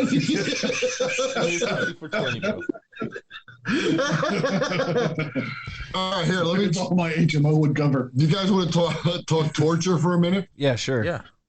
The natural transition from oral to pegging to prostate exams. Next is marriage, the final frontier. So, I had to have a tooth removed last week, and I went. It happened Tuesday. I went Wednesday. I had to wait till Friday to get the son of a bitch out. So for 2 days, I'm literally swishing ice water just to numb the exposed nerve in a broke tooth. That's the worst. Dude, fucking worse for 2 days. Oh. I'm like, well, you know, I'm told to put Oragel on it. Do not put Oragel directly on exposed teeth nerves, okay? Because it's super cooling, right? Well, it's supposed to numb the area, but it cooled instantly, and it was my head exploded. Oh, that It was on sounds my fucked. knees, kitchen sink, praying, please let my face stop. Okay. So for 2 days, I went through this. Finally got the fucking tooth removed, which was insane. And I don't know why that was not more of a torture method in our, because we did a torture episode. We did 20 top tortures. Teeth didn't involve any of them. That makes, I think teeth got to be on some Also, of like them. ear pains, dude. Those are freaking worse. Oh yeah, this whole general vicinity right here. Yeah. Yeah. Not here or here, but right here. It's the whole fucking area. That was a great fucking reference. So I mean, I got a guy with a gigantic pliers on a tooth, and he's going like this. Now I can't feel. I'm numbered in fuck. And next thing you hear, I'm like, oh wow. I mean, the sound's as bad as the it pain. just Yeah. eviscerated the tooth, and I'm like, there's chunks of tooth are vacuuming pieces of teeth. Oh, fuck, dude. I'm like, and so he didn't even yank it out; it just crushed it and then pulled out the root. Oh, yeah. Oh, it was. Now I didn't feel it, thank God. But in the process of sitting there after he's in my face like that, I came tortures. Of all the things you could have done to somebody's fucking teeth as a torture, the first one I came up with was just break teeth in half. Take a little half a lemon and just start squeezing it on a broken tooth. Forget it. They're done. Yeah. Yeah. The stuff they could have done with teeth and torture is astronomical. Well, I'm sure they did. It just wasn't documented. I know people got teeth pulled at some point. Well, I was going to say, I'm thinking the pliers approach is probably pretty common. Yeah. With no painkiller. Can you imagine? Fuck no. All right. Well, that's when like you had to like bite down on the freaking like belt. Well, back or something, then, I think dude. that's what they used the cocaine for, right? It was the painkiller. I would imagine, yeah. Yeah. How far back are you going? You go back. That's like 1800s, probably, though. Well, that's what I'm saying. Let's go back to Egypt and the Roman Empire. I'm sure, were they doing the conquistadors were the sickest. Oh, they fuckers. played opium, right? Because they were in Egypt, so maybe they had opium. Well, the Egyptians also were like one of the first to actually like brush their teeth and use the concept of a toothbrush. Oh wow. I don't know. Nice. I might make that up. If you did, it's pretty cool fact. Did it sound like legit? It sounded good. I'm also a history teacher. It's just FYI. So I'm a history teacher, and I don't know what the fuck I'm talking about. They did just find a grave where they pulled out a solid gold toothbrush. Yeah, I think you're right. I've heard something like that. I mean, it's close enough to the point where I trust it at this point. well, I seen the Birdcage, and I know the movie. Yeah, and they bring up the point also how Egyptians like use toothbrushes. By the way, another great Robin Williams movie. That's an underrated. I think that's a pretty damn good movie. I think it was. No, dude, I've several times I've since I was like born, I had ear problems on what hands? It's the right one, on the right ear, and like to the point where like they remove like extra skin, nerve, and stuff like that. Oh shit! I remember this once. I have so many random shit stuck in my ear. Like you have no idea how many like Q-tips or like the cotton swab heads? Yeah, I freaking got stuck in there, and they had to remove it. Fuck. The worst though. By the way, that pain is the fucking worst. The worst thing I've ever got stuck in my ear. I have no idea how the fuck it happened. All I know is I got freaking shit faced drunk the night before. Was a fucking watermelon seed. Oh fuck! I had a watermelon seed stuck inside my ear. I don't know how it happened. All I know is I woke up the next morning and my ear was just hurting. My head was hurting. I went to the doctors and they're like, "Oh, it's just earwax." So they're like trying to flush it out. What black earwax are they fucking? They're trying to flush it out. Of course, it didn't work out. And they're like, "Okay, well, you're gonna have to wait to see a specialist." And of course, it took like 2 weeks or 3 weeks. You just to call see a farmer and you fucking yeah. So in those 2-3 weeks, I went to like 2 different shows. My ears were just hurting. Finally, I went to the freaking specialist, and they used like this vacuum kind of thing to suck it out, and it was a fucking watermelon seed. And I remember like that was the worst pain ever, dude. like trying not to scream, and there was like nothing for me to hold on to, so it was harsh, dude. But yeah, that's. Well, when you were blacked out, did you fall asleep around other people or something? yeah, of course. I was gonna say someone definitely threw that in his fucking ear. Yeah, there's like college buddies or something, throwing shit at yeah. each other. So I'm pretty sure Well, they probably put it in the ear. Yeah, they probably even put it in your ear. Probably. Like, yeah. Who? It's not like it fucking the wind blew it in there. No, it doesn't. But yeah, I it's still a mystery how they went in there. But I just remember like that was one of the worst pains. Like as they were like taking it out, it was worse. And then like the year special was like, yeah, that's like almost as bad as giving birth. It's just like that. I'm like, is it really though? I mean, it's a good argument maybe to throw at someone, but to like make you feel right for crying, because I was in full on tears when that shit came out, dude. I've seen childbirth though. I just feel like I don't know if I could vouch for that. I mean, I like the argument because it's funny to piss women off, but no. But let's be real, we know. I've seen it, and I've seen it, dude. Way worse. I think childbirth probably wins on all accounts. I disagree. No, what is it? 2. Oh, the 2. Well, I haven't gone through that though, so I don't know. I haven't gone through childbirth either, but I haven't gone through that was a root canal, right? No, I just had a tooth ripped out. Oh, that was just taking the tooth out. But that's still not the worst pain of all. What's that? Zipping your balls up in your fly. Oh, do you like something about Mary? You did that? Hey, oh yeah, I'll admit to that freely. I've done it more than once. I mean, was it a nick or was it a straight up like Ben Stiller? No, yeah, it was a nick. It wasn't like that's good. Yeah. It wasn't like there was one ball was shooting through the teeth of the zipper. Yeah. How'd you get the beans above the Frank? Yeah. No, but I've done that a couple times in my life. Jeez. Not like in the last 10, 15, 20 years. You know what I don't know whether that's a brag or that's just saying I don't have a sizable piece, but it hasn't happened to me as much. That's not happened to me either. I think it's more of the second thing that I'm lacking. I think I mentioned this earlier about the cold weather here, so not that Pennsylvania gets any colder than California ever. I know. Oh, did he get down to a nippy? He's back. I mentioned California. It's like, well, let me at him. Let me at him. He's like, yeah, it's 34 right now. Yeah, it's probably like 50 here. Yeah, we're complete pussies. No, as Californians, and I think we said this before also in our own podcast, we can definitely complain. We pay too much to not complain about the weather. It's 56 degrees right now. So I complain, but I understand I'm a complete wussbag. Yeah, we 50, also we acknowledge it. We acknowledge it too. But here's the thing: if I went outside right now to have a smoke, I'd maybe put on a sweater. Yeah, I mean, it's not like I'm gonna wear a jacket. Yeah. So I'm not a complete piece of shit, and I think y'all froze. I think frozen. Recording in progress. Uh-oh. Did you hear it? Did you hear her? Yes. Yeah, we heard her. The nice robo lady warned us that you're recording us. Mm-hmm. Yeah, that's Sheila. She's our producer. Yeah, and director.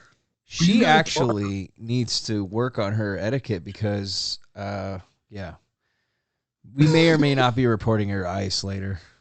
She has a very natural voice. Ice? Yeah. It was topical. What was that? You guys are way more professional than us. You have microphones there right on top of you. Headphones. Well, the thing is also that no, we're not. I wouldn't say we're more professional. The thing is, we're music nerds and we're like audio nerds also. I'm a gear whore. So. Yeah, we are like you can't really see, but if the camera goes a little bit higher, there's like I got my guitars over here, a bunch of like half of the conversations we always have is always about like music and gear, and we went on for like an hour just talking about like pedals. Yeah, dude. I We're mean, it's everyone has their problems.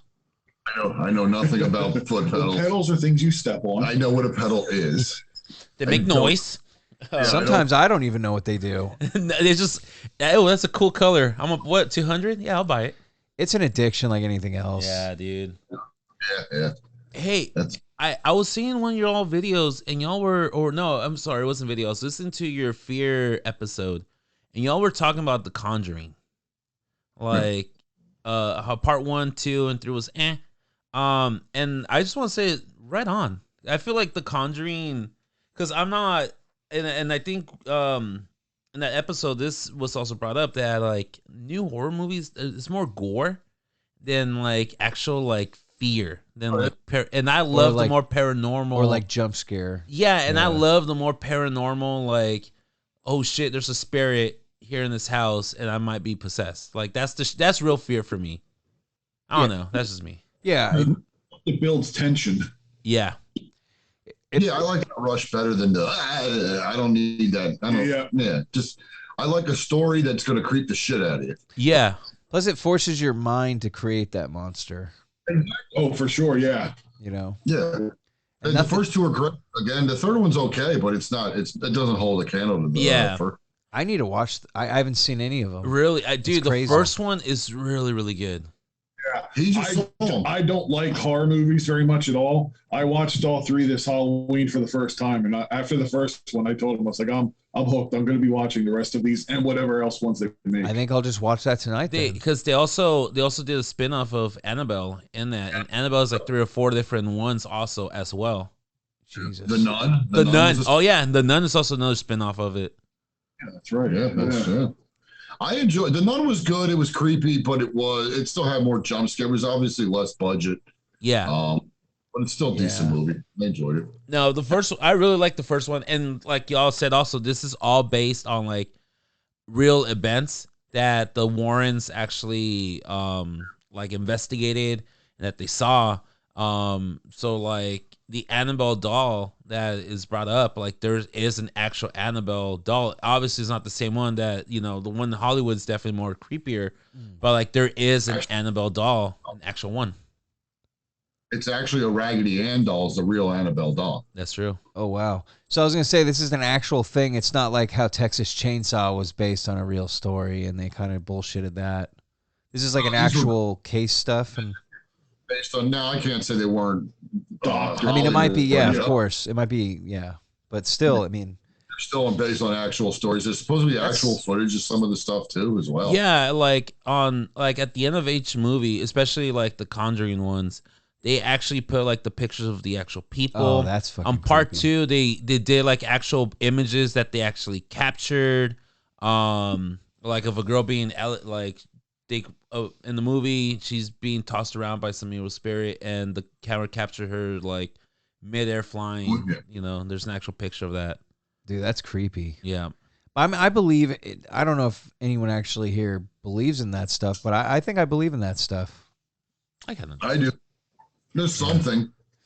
I mean, maybe not the way everyone depicts it, but I definitely, like you said, I believe in there being like entities and energy. Yeah, definitely energy, dude.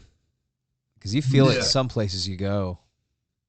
Oh, yeah. Well, I mean, look at the actual they've actually done exorcisms. That's not a fake thing that they made up. People have actually performed exorcisms. Yeah. Did I say that? Close enough. Good. So, so I mean, there has to be there's something there. There's something, it's not just all these different people decide to get together, spread out, take time to make up a story. Do you think science might have tried to write off exorcism as people just being like schizophrenic and back in the day, and they just didn't know how to diagnose They still it? do. Yeah, I was going to say still back in the day for sure, but today they're still doing it. That's but exactly, they're doing it now, so that's super fucking. I'm not saying it's demon, but I don't know what I know what you mean, but I mean, even if it isn't demon possession, it's possession of some sort. Yeah. Yeah. And that's super scary. Second one, when the old guy is talking through the girl, dude, that fucking whole shit got me. Oh yeah, dude, I just got goosebumps because I just remembered. Ed Asner fucker, I was like, oh, Ed Asner, dude, that's hilarious. I gotta watch this. It's not Ed Asner. Oh, it's not Ed Asner. But it's such a good, so done creep. It's done so creepy. I just love it. Oh, and the soundtrack is amazing. Also, they put some pretty good jams in there. Oh, like the actual music, not just like the score. Yeah, like the actual music. Like on part 1, they throw in the zombies sound of the season. Ooh, time of the season. Yeah, no. On part 2, they throw London's Calling by The Clash.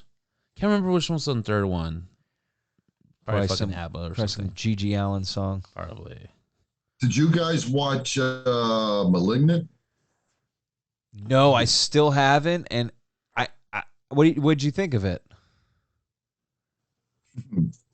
All right. It starts off fantastic, and then it ends really goofy. But I can see it becoming the next Saw franchise. Oh, okay. Interesting. You saying that last thing made me want to watch it because I've heard from certain people that they didn't dig it too much. I don't like Saw, dude. I don't like this type of movies. Well, I don't like the type of movies, but I did like the first Saw movie though. That was that was a pretty damn good. Like Fast and the Furious, it's so like watered down now at this point. Like you're not even scared. But actually, I did want to see the new one though, just because Chris Rock was in it. It just seemed hilarious. Yeah.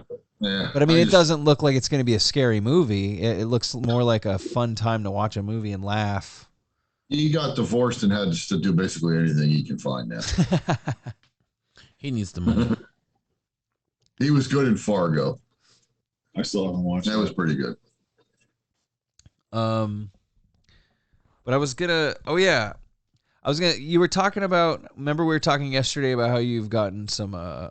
You were trying to get the strippers on with the toys. So. But I enjoyed the premise of that. So if you don't mind, real quick, just running through the basic of the premise of what you were trying to do, which wasn't, in my opinion, pretty fair.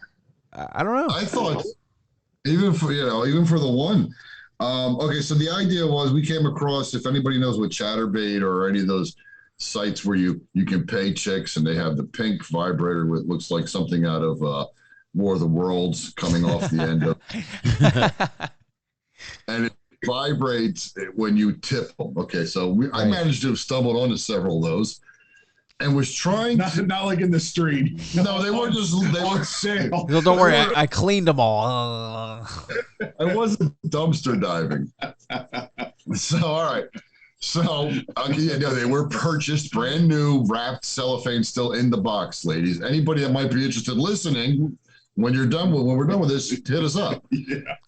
So the idea was these are ones you can control on an app through your phone. The idea was to have a woman, a stripper, dancer, whatever, a porn star, we'll take anybody. Willing participant to insert the said play toy. Sit down. We would completely cover you. We have the means to keep you hidden from full view of everybody everybody. Doesn't matter who. But all we want to do is get the audio of the vibration, and we would ask questions or some type of trivia or some type of game where we vibrate. And of course, the harder the question, the heavier the vibrate. That was the jig, just to get that vibrating. You get the sound. It's all going to be an audio fuck for the people listening. It's really would really be fantastic. And as obviously as it vibrates more, she's getting more turned on, moaning, whatever, moisture. And we would just keep going and see how far she could take, and then eventually I would just break the goddamn button and let that fucker go until she spit it out. That's just it was just a concept. We had a couple that would, we really love to do it. That's she really wanted it. Then they fucking fell through, and then who else we had? We had one that said she would do it for $200. Yeah. And all right, fine. Well, then she flaked on us. So it was like, Dude, but that's okay. So I remember you telling me that it was a $200 thing, and she flaked, and I'm thinking to myself, like, what is the going rate for that, right? Exactly. And it's like, it's gotta be. I'm gonna tell you right now. I didn't look it up. I wanted to, but I knew I wouldn't be able to get answers right away. I'd have to probably call some people, and I don't know how many cold calls hookers like, but yeah. I just pricing question. No, but so is this like, it's got to be high average. I mean, dude, $200 for a remote, like, and I don't mean the remote. I mean, it's a remote setting. Like, you don't have to go anywhere. I mean, come on. Who the fuck? I mean, I told you I would do it. So I'm still waiting for the invitation. I got Venmo, so we'll see what we can do. Cash App. Yeah, I'm not on Cash App. No, that's a good one. Well, I don't have iPhone. Oh, I have I don't have an Cash App. Oh, I mean, I don't need I don't need an iPhone to have Cash App, but then I also technically don't need Cash App either. So anyway, the price is going down for you. I'm not doing well here. I need to sell this more. I shouldn't have been mouthy about Cash App. That was the problem. That's what it was, though, Cash. I don't have PayPal. You accept money orders. Yeah, so I don't know. I thought $200. Promissory note. I thought $200 was more than fair, but I was like, yeah, okay, fine. That's anything for the show. That's as far as I'm going to go at this point in time. If I can get this done, you know what I mean. If we could put that off. So I mean, we've set a lot of goals for ourselves. Yeah. Not on purpose, but the stupid shit we think of. We're like, oh, let's do it. And we've pulled them off. So eventually, this will happen. We will find somebody willing to do this. No, I think you will, and I think us talking about it is manifesting this, and hopefully we can get some interest because I don't mind even helping with the getting some awareness to this. I mean, I'm not saying we need to be connected in it, but I mean, hey, if I can help out, you know, do something. I mean, they're going to get to keep the toy. It's theirs. I don't want it back. Well, that would cost extra. I'm sorry. Yeah, we have to sign it first, but yeah, she's like, no, that's soiled. We'll have to dry it off first, but then they can sign it. Put it in an odor-proof box and just keep it locked away. She doesn't like when you call her that. Nothing wrong with that. No, just put it on the other side of the underwear. Oh yeah, just dangle a chunk of something on it. No, you know what? You know what we should do? Like how like literally you're talking about how OnlyFans or all those girls they sell their underwear, their garments, their used garments. Dude, we should start like selling our used like underwear and just see what happens. You know, no one's gonna buy that shit. But you never know. Like there's a lot of creepy women out there. We were just talking about that. Not that I want them. It won't be just women. The problem is the majority that buy it and do that stuff, like even watch male OnlyFans where they masturbate or whatever, that's dudes. You ain't gonna get a whole lot of women buying shit. It's probably Jared dudes too. They're all big. Yeah. You know what that. But you know what? We were gonna start an OnlyFans with just fans. Just like a ceiling fan, a floor fan. We were just gonna do that. Like you go into different stores and you're like, look at these ones.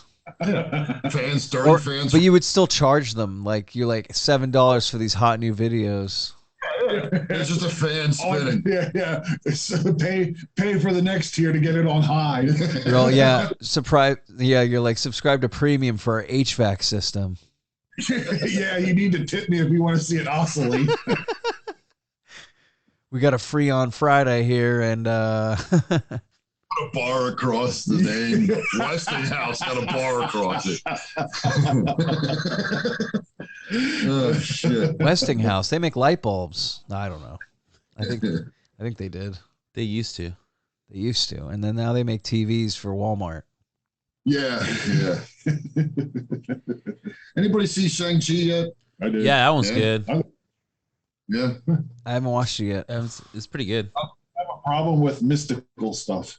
No, you'll be fine. I thought it was on mystical stuff. The action is freaking good on that. Yeah, all right. Yeah. The fight scenes. I'm kind of bummed with this second series of Marvel shit. Well, it's more obscure characters. That's the problem. You ran out of your good characters. Now you brought in the second string. They didn't run out of them. They're just not going with. Okay, so how do you guys feel about the What If series? I love that. Yeah, I love that too. I haven't seen it yet. I thought it started out a little slow, but by the second or third episode, I thought it was great. Yeah, because I kind of liked. I love comics, but like I'm not super deep like some of my buddies. But I remember getting a couple What Ifs back in the day, and I loved the idea of it because it was a different twist on the normal stuff. But like I'm like, oh, it's a show, that's dope. But I kind of hear you. Like I think it's definitely a congested market, so they're gonna have to like dig a lot deeper for interesting stories to tell. Afraid they're going to water the shit out of everything though, like they're doing with Star Wars. Yeah, they're definitely waterboarding us with Star Wars right now. That's a good fucking point. Even if you love it, it is a lot of content. Well, that's why like Han Solo didn't do so good because it was just too much Star Wars out at the same fucking time. And it's all out. Took my second and third watch to appreciate Han Solo. I saw it in theaters and was like, this sucks. But the second time I was like, you know what, this is actually pretty good. Yeah. Yeah, I still haven't seen. I've only seen the first, or it's the first of the last trilogy. Are you talking about like the Force Awakening or yeah, Force Awakens? But I haven't seen anything else. I haven't seen the offshoots. I haven't seen The Mandalorian. No, I've watched parts of the Mandalorian, but I haven't been good about keeping up with the I really love trilogy. I really love Rogue One. I feel like that one was freaking badass. The last 20 years, that's the best one. If not 2020, yeah. Yeah. Yeah, I heard that one was pretty good because that one was pretty actiony, right? Yeah. Depending on my mood, I'll flip flop Empire or Rogue One. Yeah. Oh wow. Nice. Okay, so it's definitely more of the action story, probably then. If you're, It's exactly what it should be. yeah. Because it's the way it should. Most Star Wars people wouldn't argue it. I mean, most Star Wars people would agree that Empire is pretty much the best one, right? So I feel that's not an uncommon opinion. What's the difference in the first two from the rest of them is that the evil side had a chance. You know, and anything since then, even they got a big planet with a laser. So what? We know they're going to get them. There was nothing. They had a chance, and that's what Rogue One was. The evil side was present. You felt them in that. That's good. As the felt them in New Hope and Empire. After that, it was like, they're a joke. The rebellion's going to wipe them clean. Yeah, it's going to be a buzzer beater, and it was like. It's kind of ironic too that Disney buying them brought that evil image back. Well, normally they're the ones that paint. Well, it's funny because they didn't want, like, at the very last scene or the last like 2 minutes of Rogue One, like the main characters still fucking die. They get destroyed. They get killed. And while they're still like in the process of sending information to Princess Leia, there's the most epic scene ever where like Darth Vader comes out and this he's like in the tunnel and he's just fucking slicing and dicing the shit out of everyone, and everybody's like in fear. And I love that because I feel like in the original trilogy they always said like Vader was feared, but you never saw why he was feared or how ruthless he was. And that's just choke a dude once. And on this one, that 30 or 1 minute scene of him killing the fuck out of everybody, like you can see why there was so much fear and shit. That's fucking cool. They didn't really give you much fear in the first three in the prequels. I mean, the worst thing he does is go and slaughter all the younglings of the Jedi. Right. In the episode 1, right? Which I was fine with because that was like, me who too. cares? Yeah. Too bad Jar Jar wasn't in there. He should take care of him in the first scene. But then he goes and slaughters Mustafar. Okay, great. They all deserted anyway. I was not afraid of him at all after that. I'm like, this sucks. This is so. Well, what happened to this Darth Vader? I knew. Yeah, I mean, and then it's like even worse that they should have just put James Earl Jones' big ass in that helmet, because I'm like, when you see that fucking bloated egg dude, it was just like, what the hell is this? That guy? Yeah, you're like, that's not right. Who everybody was afraid of? Yeah. What is this? Yeah. Hold on a second. Humpty Dumpty. These voices don't match. That's not the neighbor from The Sandlot. Yeah. So but Rogue One is a fantastic. I like The Mandalorian. The first season was good. The second season had 2 decent episodes and a lot of filler. Bill Burr doesn't deserve to have a role in the goddamn show. Other than that, they're just milking every fucking cent out of this dead cow. Yeah. So wait, are you a Burr fan, or you just didn't like his role in the show? Yeah, I just don't know. I really don't like him. Oh, really? Yeah, I'm amused by him. He makes me laugh when I listen to him. Does that have anything to do with the Philly incident?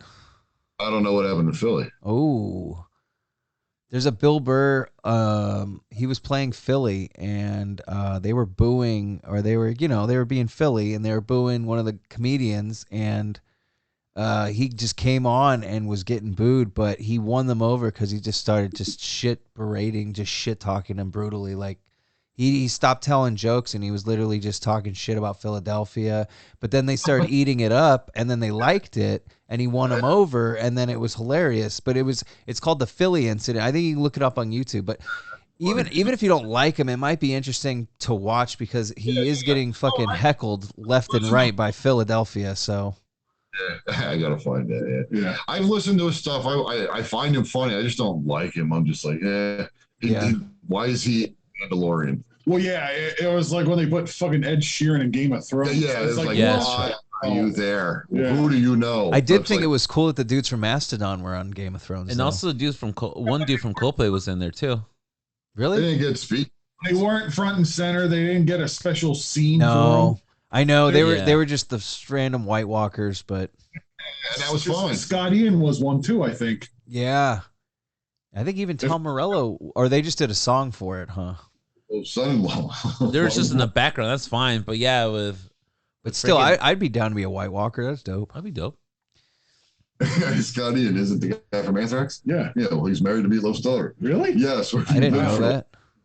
Dang, that's random. How the hell do you know that? For love. We did it on a fucking reaction video. We're drunk most of the time. What do you want from me? It's funny that you forgot. Meatloaf's daughter. Is You she want me pretty? to stop feeding me alcohol? Oh, okay. Is Meatloaf's daughter a looker? I have no idea. But if she takes after her dad, no. That's what I was gonna say. I'm like, well, that's rough. They usually don't, dude.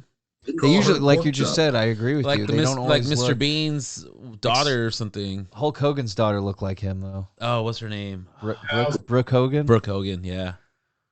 Did you hear about that whole situation? How the mom is now with the son's best friend? Yeah. That whole family, and then Fucking the hope so. son like straight up killed someone. Yeah, he killed and somebody then by he racing did or like something. 6 months. Yeah. Wow, what an interesting life they've lived. Killing somebody. What about the not guilty verdict? Oh God. Yes. I mean, I'd be really surprised though. Yeah, That's Meatloaf's daughter. I'm gonna say she's better than I thought she was gonna be. Same But here. she kind of looks Glenn Closey from like what's that movie where she puts the rabbit in the? Was that Glenn Close? Oh, Fatal Attraction. Fatal Attraction. Oh, I thought I got Kinda- more of a Jessica Parker on that one. Oh, maybe. That's prettier. No, I got that picture right there. That's prettier than what I was picturing. Okay. Yeah, I thought so. I think so too. So good for Scott Ian. Yeah, because he's kind of a strange guy. You guys ever go into that rabbit hole? The daughters of these musicians, like Eddie Money's daughter. No, but damn, R.I.P. I love the money, man. I did love him. I know. Well, we had that discussion too. Can you talk about a musician you appreciated after he passed away? Now, like I'm a fan of the Doors. He passed away obviously long before I was born. Right. So a musician, obviously in the like last 30, 40 years that passed away while you've been alive. You know what I mean? Yeah. Oh, definitely. Like- yeah. I mean, Dimebag Darrell. I mean, I was already hella into Pantera, but when he got killed on stage, that was crazy. Yeah. That definitely got me more into Pantera too, though. And like, it wasn't like, but that was more of like out of sadness, though. It wasn't like I was like more into them. What there about you go. you? no. Who's that one? Well, that's Eddie Money's daughter. Oh, it's Eddie Money. Eddie Money is one of those persons. Definitely also. a lot better than Meatloaf's daughter. David Bowie. I remember I got into David Bowie like maybe like I gave it like an honest shot like a year or two before he passed away. Oh, that's a good one. Yeah, David Bowie. In the Bowie, that's a big hole to go through, man. There's a lot of good stuff. Yeah, Holy shit. that's Not even- like that's one of the artists I'll go on Spotify and just put like this is like David Bowie, and it's just like no skips, dude. You know what's a trip about Space Oddity, and you probably already know this? It came out like a week before we landed on the moon. Yeah, I think there was something set up with that actually. I mean, it's forget just the best marketing in the fucking world. Holy shit. Yeah, and then he cried about his 80s being his Phil Collins years. Dude, you did that. You had it set up with fucking NASA and the government to have this song released before we land on the moon. Stop crying about your 80s music. Yeah. Well, dude, it wasn't. I know that's a funny little rabbit hole, but it wasn't Jim Morrison's dad supposedly in the CIA or something. No, he was the rear admiral of the United States Navy during Vietnam. Oh, never mind. He was just a high-ranking military person. He fucking didn't even think Jim's music was music. Told me he said he should quit and go back to school or some shit. Yeah. Get a haircut. He didn't even like. I think Jim was almost. I think Jim almost died before his dad even listened to any of this stuff. How depressing. Yeah, I mean that's rough. He had a weird childhood though. Yeah, he was a strange guy. Beautiful music though. Beautiful music. But you know what I heard too though? I heard I forgot what I was listening to, but you know how everyone knows him as the Lizard King and like. But I heard that was like his stage thing. Like he was a normal fucking guy. It's just everyone knows his eccentric shit. Yeah. And I think he turned it off, and I think he wasn't always like this maniac, right? Well, it's kind of like Freddie Mercury. Like they thought he was just like super flamboyant, like outgoing dude because of his persona on stage. But or he had a girlfriend for how many years though? Wait, what's up? Freddie Mercury still had a girlfriend for the early years of his career. Yeah, and he ended up giving everything under her name, like under that girlfriend. Or partner, I should say. Yeah, that was pretty cool of him. Yeah. He kind of reversed Forrest Gumpter though, didn't he? Oh no, that was well after they broke up. Never mind. Morrison's problem, he did have a drinking problem. He would show up drunk to shows. You got to remember, he was the first guy to be arrested on stage. Yeah, he's the one, the first guy who tried to incite a riot at a concert. So anything that anybody does today on stage that gets the publicity or the ire or something, they should thank Morrison. Oh yeah, 100%. And then like because that gave birth to all the weird punk rock shit like Iggy Pop and Gigi Allen. Gigi Allen. Yeah, his stage show and flopping and dropping to the floor like yeah. Well, that's kind of Brass Attacks or Brass Against. They owe like Gigi Allen. I mean, in a way, maybe, right? That's that girl that Gigi pissed Allen on. didn't have a nice ass though. I don't know. That's the one girl that pissed on that one dude on stage, right? Yeah. I think it was more. I think it was shit that he was. I think Gigi Allen was. Oh no, he was definitely shit. I don't think he was a piss guy, but maybe I'm. I know the name. I can't place it. What is the Gigi Allen story? Well, he was just like a punk rock guy. He's like, he was known for like shitting on stage and just doing scum shit. Yeah. But his music was kind of like, it wasn't like Iggy Pop. It was more like straight up raw punk. But he was like an 80s, I think he's 70s actually. I think he was a big 70s guy. But yeah, he's notorious for that. His like stage antics or whatever. He wasn't with a band or anything. No, he had a band. But it's just named after himself, right? Yeah, I mean, I think his group is Gigi Allen. I think that's... Oh, no, Gigi Allen, and maybe they were Gigi Allen and something. Because punk is always the name and then and something, so... Yeah, no, I don't know. But no... I don't give him any credit for her taking a leak on the guy. No, I don't know. I just wanted to connect the dots somehow. Cool, I don't know who... I have to look up Gigi Allen now. Well, it's not as sexy. I mean... No, absolutely not. Forget that. You ever want to see... Yeah, no, definitely not. I'd like to know the Brass Against story because it was awfully set up. Yeah, it was all too easy and convenient. That dude didn't get attacked at all while getting on. No, he was literally sitting, laying down willingly. Yeah. Yeah. He didn't even jump up.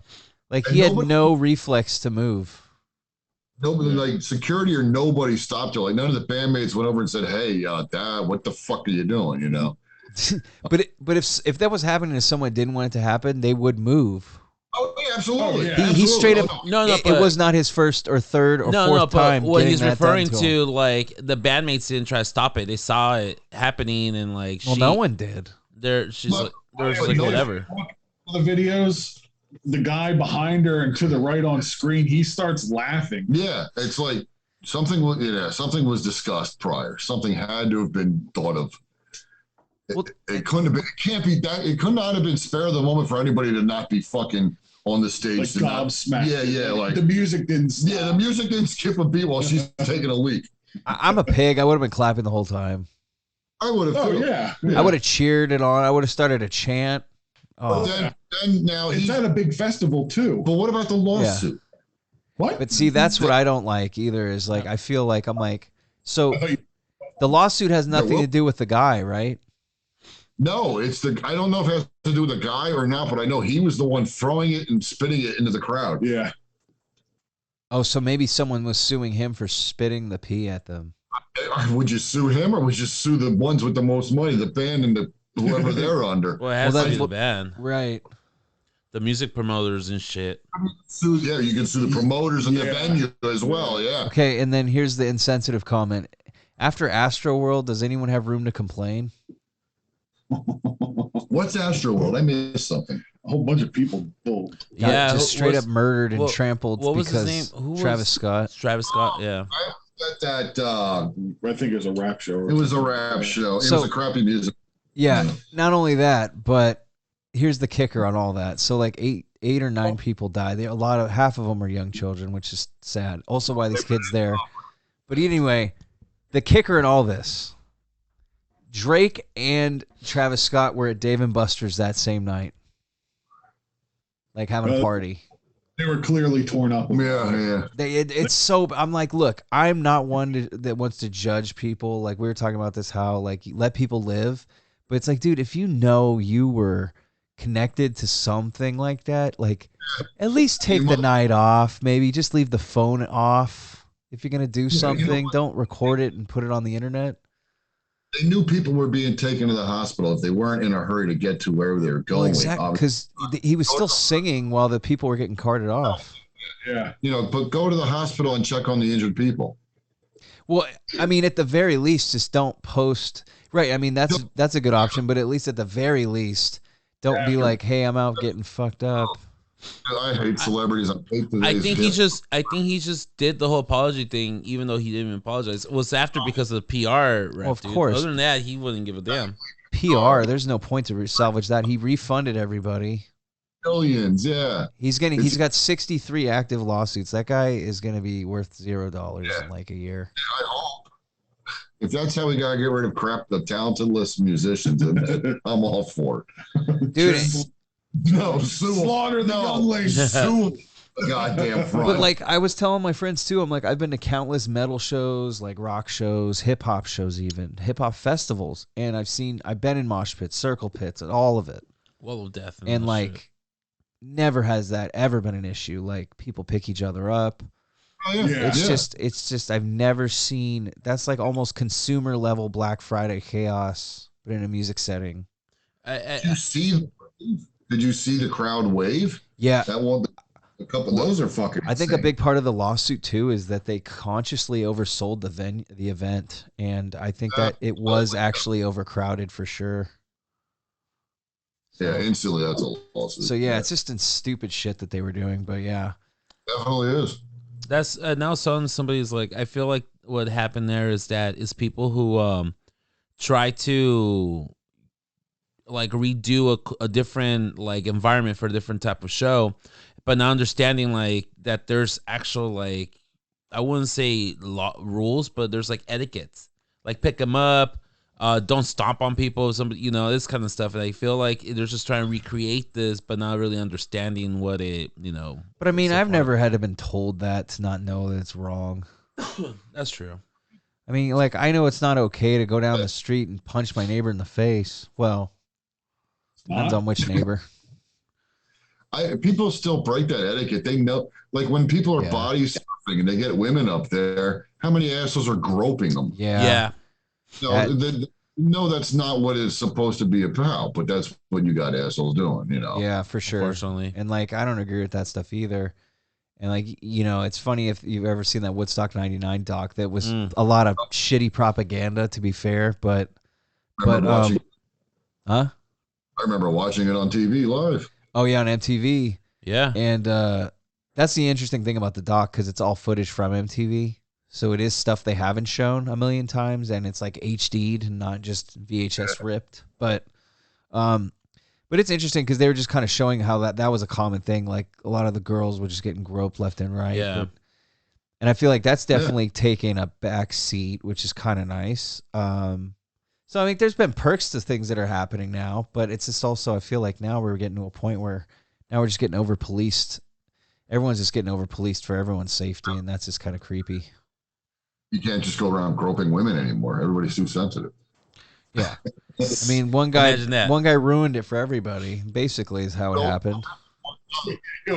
Everything was peachy keen until that one asshole. Franco. Yeah, and they even talked different back then. They were like, and then that changed too. But I made some curtains for you. Curtain nipples, courtesy of 1932. Oh man, there's definitely corn fed if it's 1932. Oh, that's the best ones. That's true. Where were we? Yeah. Well, actually, I think we're probably gonna wrap up, man, because I think, oh man, you guys, it's a late one for you guys. Are you kidding? I don't know about you, but I got woken up at 6 today, so I'm not exactly. Okay. I woke up at 4. Well, that's early. 4 p.m. Yeah, I know. Oh, 4 p.m. I think it's at 4 a.m. Oh yeah, I was gonna say shit. No, I was working at 4 a.m. Went to bed at 9. Jesus. Wow. It's funny because we could do this once a month. Like a state of affairs. Shoot the shit. It'd be like, it'd be like current affairs and shit. And yeah. I think that's smart. Yeah. I think that's a good idea. Because it's definitely like kind of like an open forum anyway. So. Yeah. Because there were no set topics, believe it or not. No, none at all, folks. I enjoyed all of it though. Mm-hmm. Like that's the thing. I enjoy the organic conversation. So. Yeah, things go better that way. Like we said, like I said in the beginning, dude, sometimes you can't force it. It has to be organic. It has to be real. And I mean, how many of you guys knew I Freudianly was going to get pegged by Taylor Swift? And I mean, all this stuff wouldn't have came to be organically. Just to finish that up, not saying yes or no. I'm saying I'll be able to say how many men are out there will say, "Hey, I got pegged by Taylor Swift." You're right. You wouldn't have too many Eskimo brothers. That's a flex, bro. That is a flex. They're like, damn, okay, yeah. I mean, you kind of have to. That's a flex, and then you'd have to get a cork for that flex. That's true. Rosario Dawson pegged you. That's a good. It's a woman. I don't care. I'm gonna tell you right now. I'd definitely be making eye contact. Yeah, but what if she points you away? She's don't look at me. Yeah, what if you're face down in a pillow? Rosario Dawson used to, bro. I'm gonna tell you she's a good one though. That's a good pick too. Yeah, I'm gonna tell everybody I met Rosario Dawson used me. Oh yeah, I'm gonna have a T-shirt that says that. Yeah. So will my tombstone. She used me, bro, and I'm okay with it. But that's the funny thing about that. I'm just gonna say he was used by Rosario Dawson. He was used by Rosario. Yeah, people are just gonna come up from miles away. Respect. Yeah, no one is gonna give you shit for that. No. Not a single self-respecting human being. Not like you're talking about Honey Boo Boo's mom. Yeah. Get some Mama June action going. So, how much do you like Kerrygold butter? She loves it. The butter. Oh. I don't know. She's just a fat person. I was being rude. Well, South Park made the joke that she just eats butter and sketty.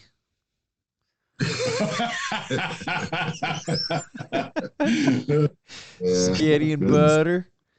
Oh man, my 600-pound life, dude. No, that's brutal. That's she probably gave birth to that show. Not getting pegged by her though, so that's a good thing. No, that's brutal. Yeah, I pick Kathy Bates over her. Yeah, Danny, do your teachers listen to this? I hope not. I hope not. I like the uncertainty. Yeah. There's fear in his voice now. Yeah. Maybe.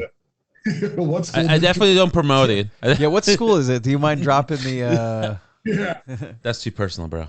Yeah, I know. I had to double check. I'm making sure I wasn't wearing like oh yeah, you're lucky you weren't wearing the school stuff. Yeah, the school shirt or something. I would have blurred it out the whole time. Danny, you look like an actor to me. What is it, Guzman? Dude, Luis Guzman, that's genius. Luis Guzman? That's funny. I Bro, can see that. I've been accused of that several times. I can see that. You know what? I've Great been to actor. bars. Yeah, I've been to bars and I've been accused of that several times. And I'll allow Is it. he Mexican? He might be. He's brown. He could be Cuban. Puerto Rican, maybe. Yeah, it's fine. That's the only reason I'm laughing so hard. What, you said the B word? Yeah. He's brown. The other B word? So you've been told that before. I'm not trying, and I wasn't trying to be mean or anything. I've been called that before. It's okay. They're like, hey, dude. It's okay. Yeah. Yeah. I'll No, cry myself to sleep later. There's one time. No, it was actually at one of this local watering hole I used to go to back in the day. So girl was like, "Oh my god, you look like a celebrity." I'm like, "Oh yeah." I'm like, "Who?" Like, "Yeah, you look like that one dude." Blah blah. She's like, "You Luis Guzman." I'm like, "Wow, cool." You're like from Carlito's Way or from Waiting? Or from fucking. Because there's no difference. He's looked the same in every movie he's been in. Fuck, what's that movie with him and like Mark Wahlberg? Two Guns? No, Wait. Boogie Nights. Oh, Boogie Nights. Two Guns. Is he in Boogie Nights? I feel like he was. Yeah. Luis Guzman? No, was he? No, I think that was Seymour Hoffman. Maybe you're thinking of.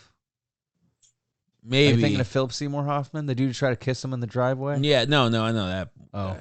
No, it doesn't matter. Either way. Yeah, I'm familiar.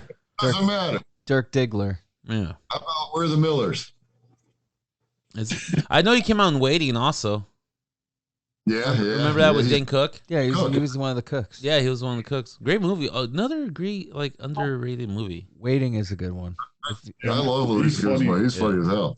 Yeah. Yeah, he's a good guy. He's a good one. He's a good. I don't mind. I've been called Kevin Spacey and Bill Murray. Kevin Spacey and Bill Murray, or both?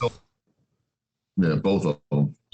I would take offense to the Kevin Spacey one. I do now. Yeah, back in the day, it was cool because he wasn't a rapist. A fucking child And rapist. he just turned out to be American Beauty. When I was Kevin Spacey, I was going through my chemo, so I was bald. Oh, yeah.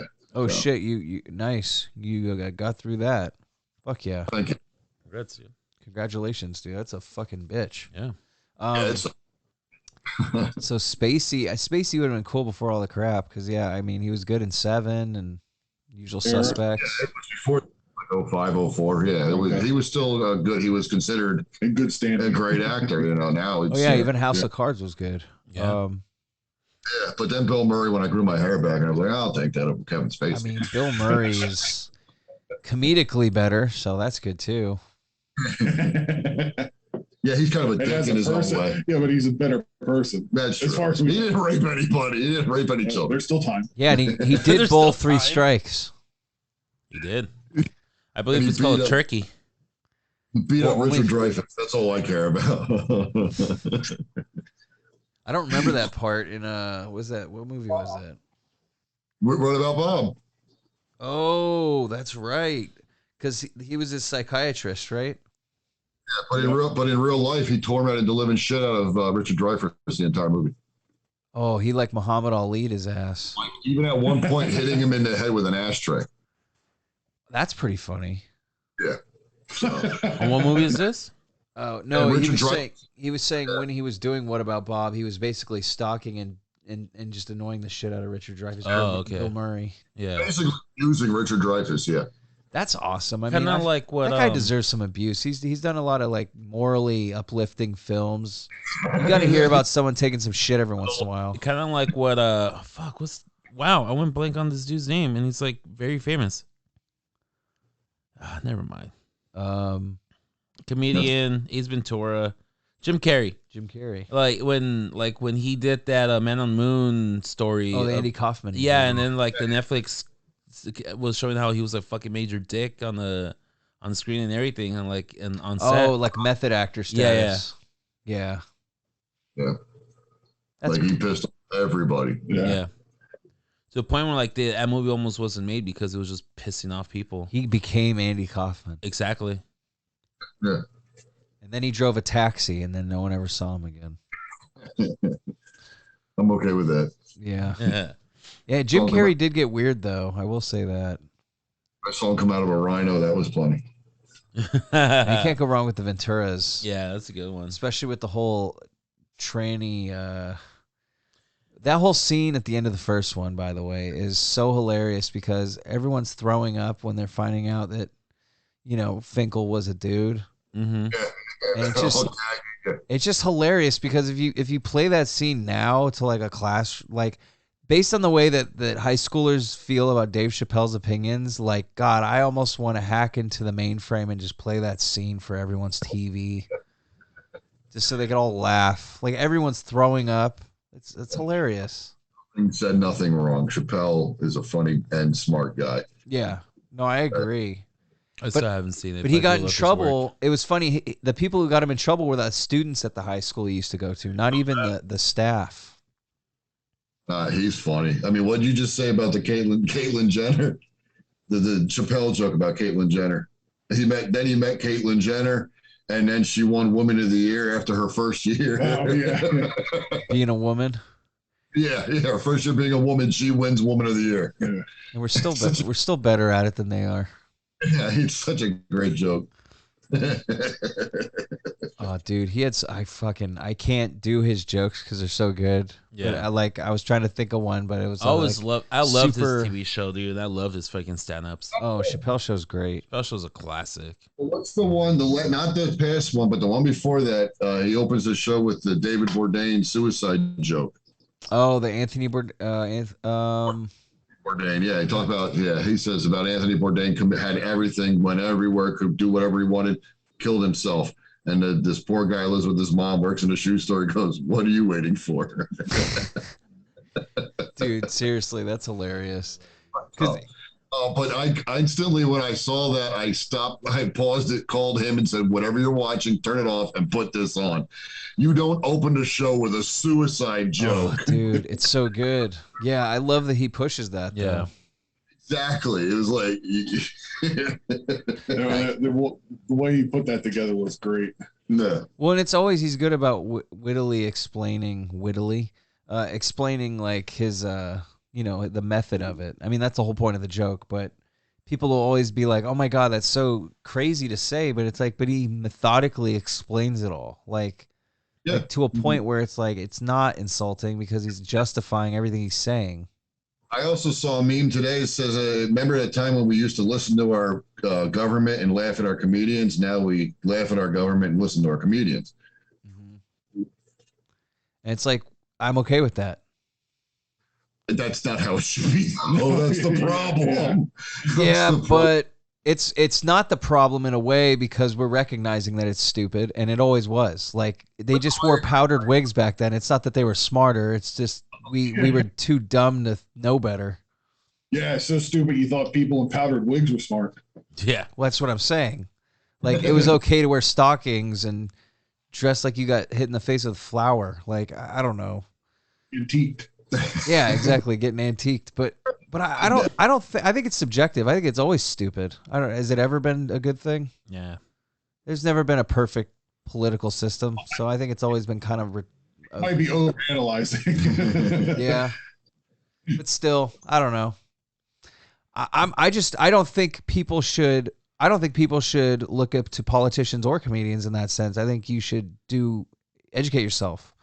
I don't think you should idolize people for those kind of things. I think you should idolize them for what they're good at and what you like in them. But I shouldn't care what Bill Burr politically does or thinks. So I agree with that. I think it's silly that people look up to them. I don't want to hear George Clooney's opinion on the state of affairs. I don't give a shit. No, exactly. And what does it matter to your opinion? It's like me not giving a fuck about Bill O'Reilly and what he has to say and shit. Exactly. Same thing. Yeah, fuck him too. Yeah, that guy stinks. The only thing he was good at was giving us that we'll do it live. I'll do it live. Yeah. The soundbite. Yeah, Bill O'Reilly's rough. That guy's pissed pretty much everyone off politically. I don't think he has any allies. News channels that piss me off. I don't watch that shit. No, it's not good. No, it's several different stories from 5 different channels. I mean, come on. It's like a magazine. It's not really like news. It's more like money, money, money. That's all it is. I need more attention getter stories. I want more. I want the Onion to have a news channel. Whatever happened? Hard times with a new channel. Imagine that. They post a lot of stuff on Twitter. Well, I don't know about them. Okay. They fall for it. Well, yeah, let's schedule something maybe next month or something soon so we can figure out current events.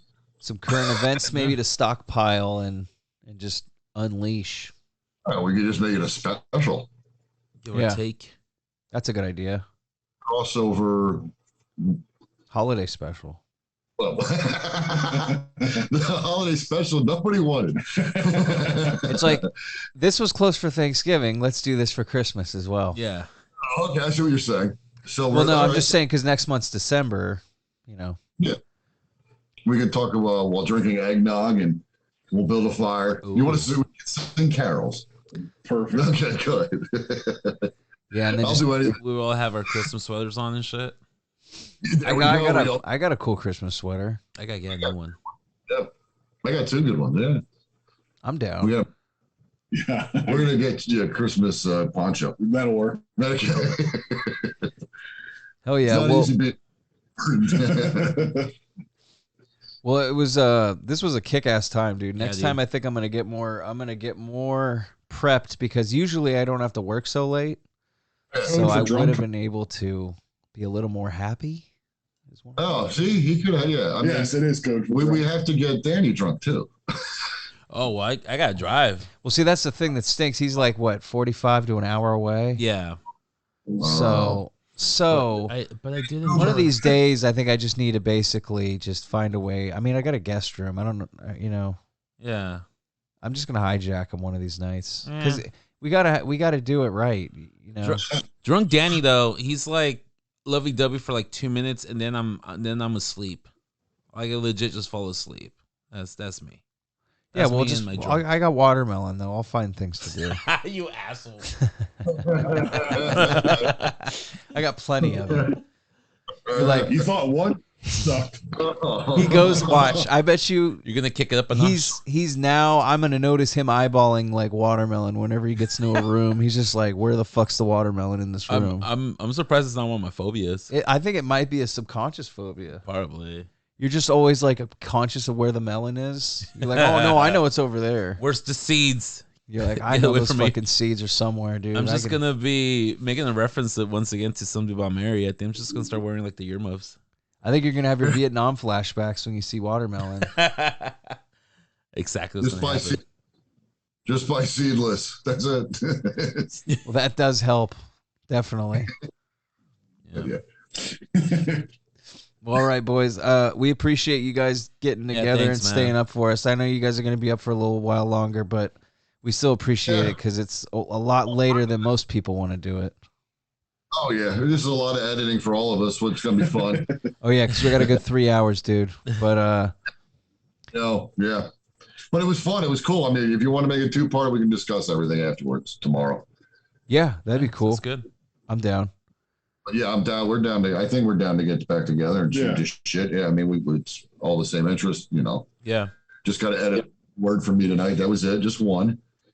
Yeah, I put an hour. I tried to do a pretty rough timestamp on that, so I can let you know. Okay, good. Yeah. Because I figured I'm just making marks. Because whenever it would freeze, I made a mark and. The word I wanted to use, it would have been a much better word. Dude, don't worry. I say that word more than I should, I guess, technically, according to society, but it comes out.